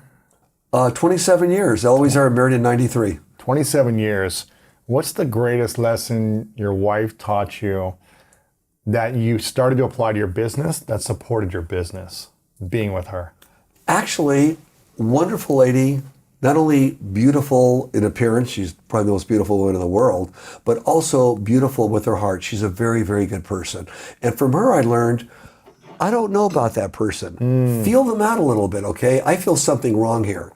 And she would say that, I feel something wrong there. And I would go, okay, but I don't see that. But I didn't look at what she was feeling. I looked at the entity and what's coming out of it, opposed to feeling the being in the individual, where she would feel it more than I would. And on several people she talked about, she was 100% correct. Well, they turned to be ripoffs later on, 100% correct. But one of the greatest lessons I learned was from my friend John Capra, my buddy of over 50 years. And he said, you know the best way to get along with your wife, especially if she says, look what you did, right? He says, I want to teach you some magic words, okay? She says, why did you do this? All the wives or your husbands, whatever significant others say, well, why did you do that, right? He taught me the most magical words. He says, just look her in the eye and say, it's the truth. I don't know. I just did it. She'll immediately come back. Yeah, because you're a guy. You have no feelings. You got to have feelings, right? The most magical words. I don't know. It's the truth. We many times don't know why we did things until we find out in life why we do things, right? And we correct them. But if you don't know why you just I don't know. All of a sudden, there's no argument. There's no hidden thing. Right. It's all done. Well, that's because you don't have feelings, whatever. It's over. Don't say, well, this is wrong. You go head to head, right? Great lesson. Yeah. What do you think is the greatest negotiation you've ever made in your life? Whether it be personal negotiation with yourself, with a spouse, a family member, business deal. What's the greatest negotiation you've made? I think the greatest negotiation I've ever did was a no negotiation where I had every right to negotiate, just you're right and I want the world to know this, okay? And that was when I was a guest appearance 3.5, 4 years ago on Shark Tank. Mm-hmm. A guy came out there, overvalued his tree teepee, something you would put around a tree so it grows better. You use less water, less fertilizer. I watched this, yeah. It was incredible, the farmer right? guy, right? The farmer guy, yeah. Johnny George's. Mm-hmm. And it was like all the other sharks. You invested in him, right? Oh, everything. Yeah. There was everything. They were right. He was overpriced. Everyone wanted to make more money. You can't sell him for $6. You got to sell him for $12. We need our profit. But I sat back and listened to him. I could have negotiated him down 25%. Still got it like that. But in my mind, it was the negotiation is you are a farmer. America needs farmers. I'm giving you everything you need, because we're going to show people we need farmers. They replayed that show, I believe, over 200 times in the last 3.5 years. People have seen it weeks or months ago and said, I just saw you in Shark Tank. I shot that and filmed that 3.5, 4 years ago. That negotiation was, he was so right, there's no need for negotiation. He was so right. But if ever you're going to negotiate for somebody, just think about this. They may start over here, you may start over there. But it's what's fair where everybody wins. Or everybody only loses a little bit, but everybody wins in the end because it's fair. Right. If you go just for you, and all of a sudden you topple the other side, they'll regret it. Okay, and there'll be covert hostility. So when you negotiate, well, yes, we want something fair, but fair for both. Not just more fair for me and less fair for you, or vice versa. Let's just set where we both benefit. We go on as friends. Big lesson to be learned. Wow. And I've been there before where I wanted more tip towards me in my younger days, but that's so many decades ago, and knowing this has been one of the greatest helps in the last 30 years with me. Wow. What's the strategy you go into when you're making a business deal, a partnership, a negotiation of any kind? Right. What's the mindset you go into thinking about?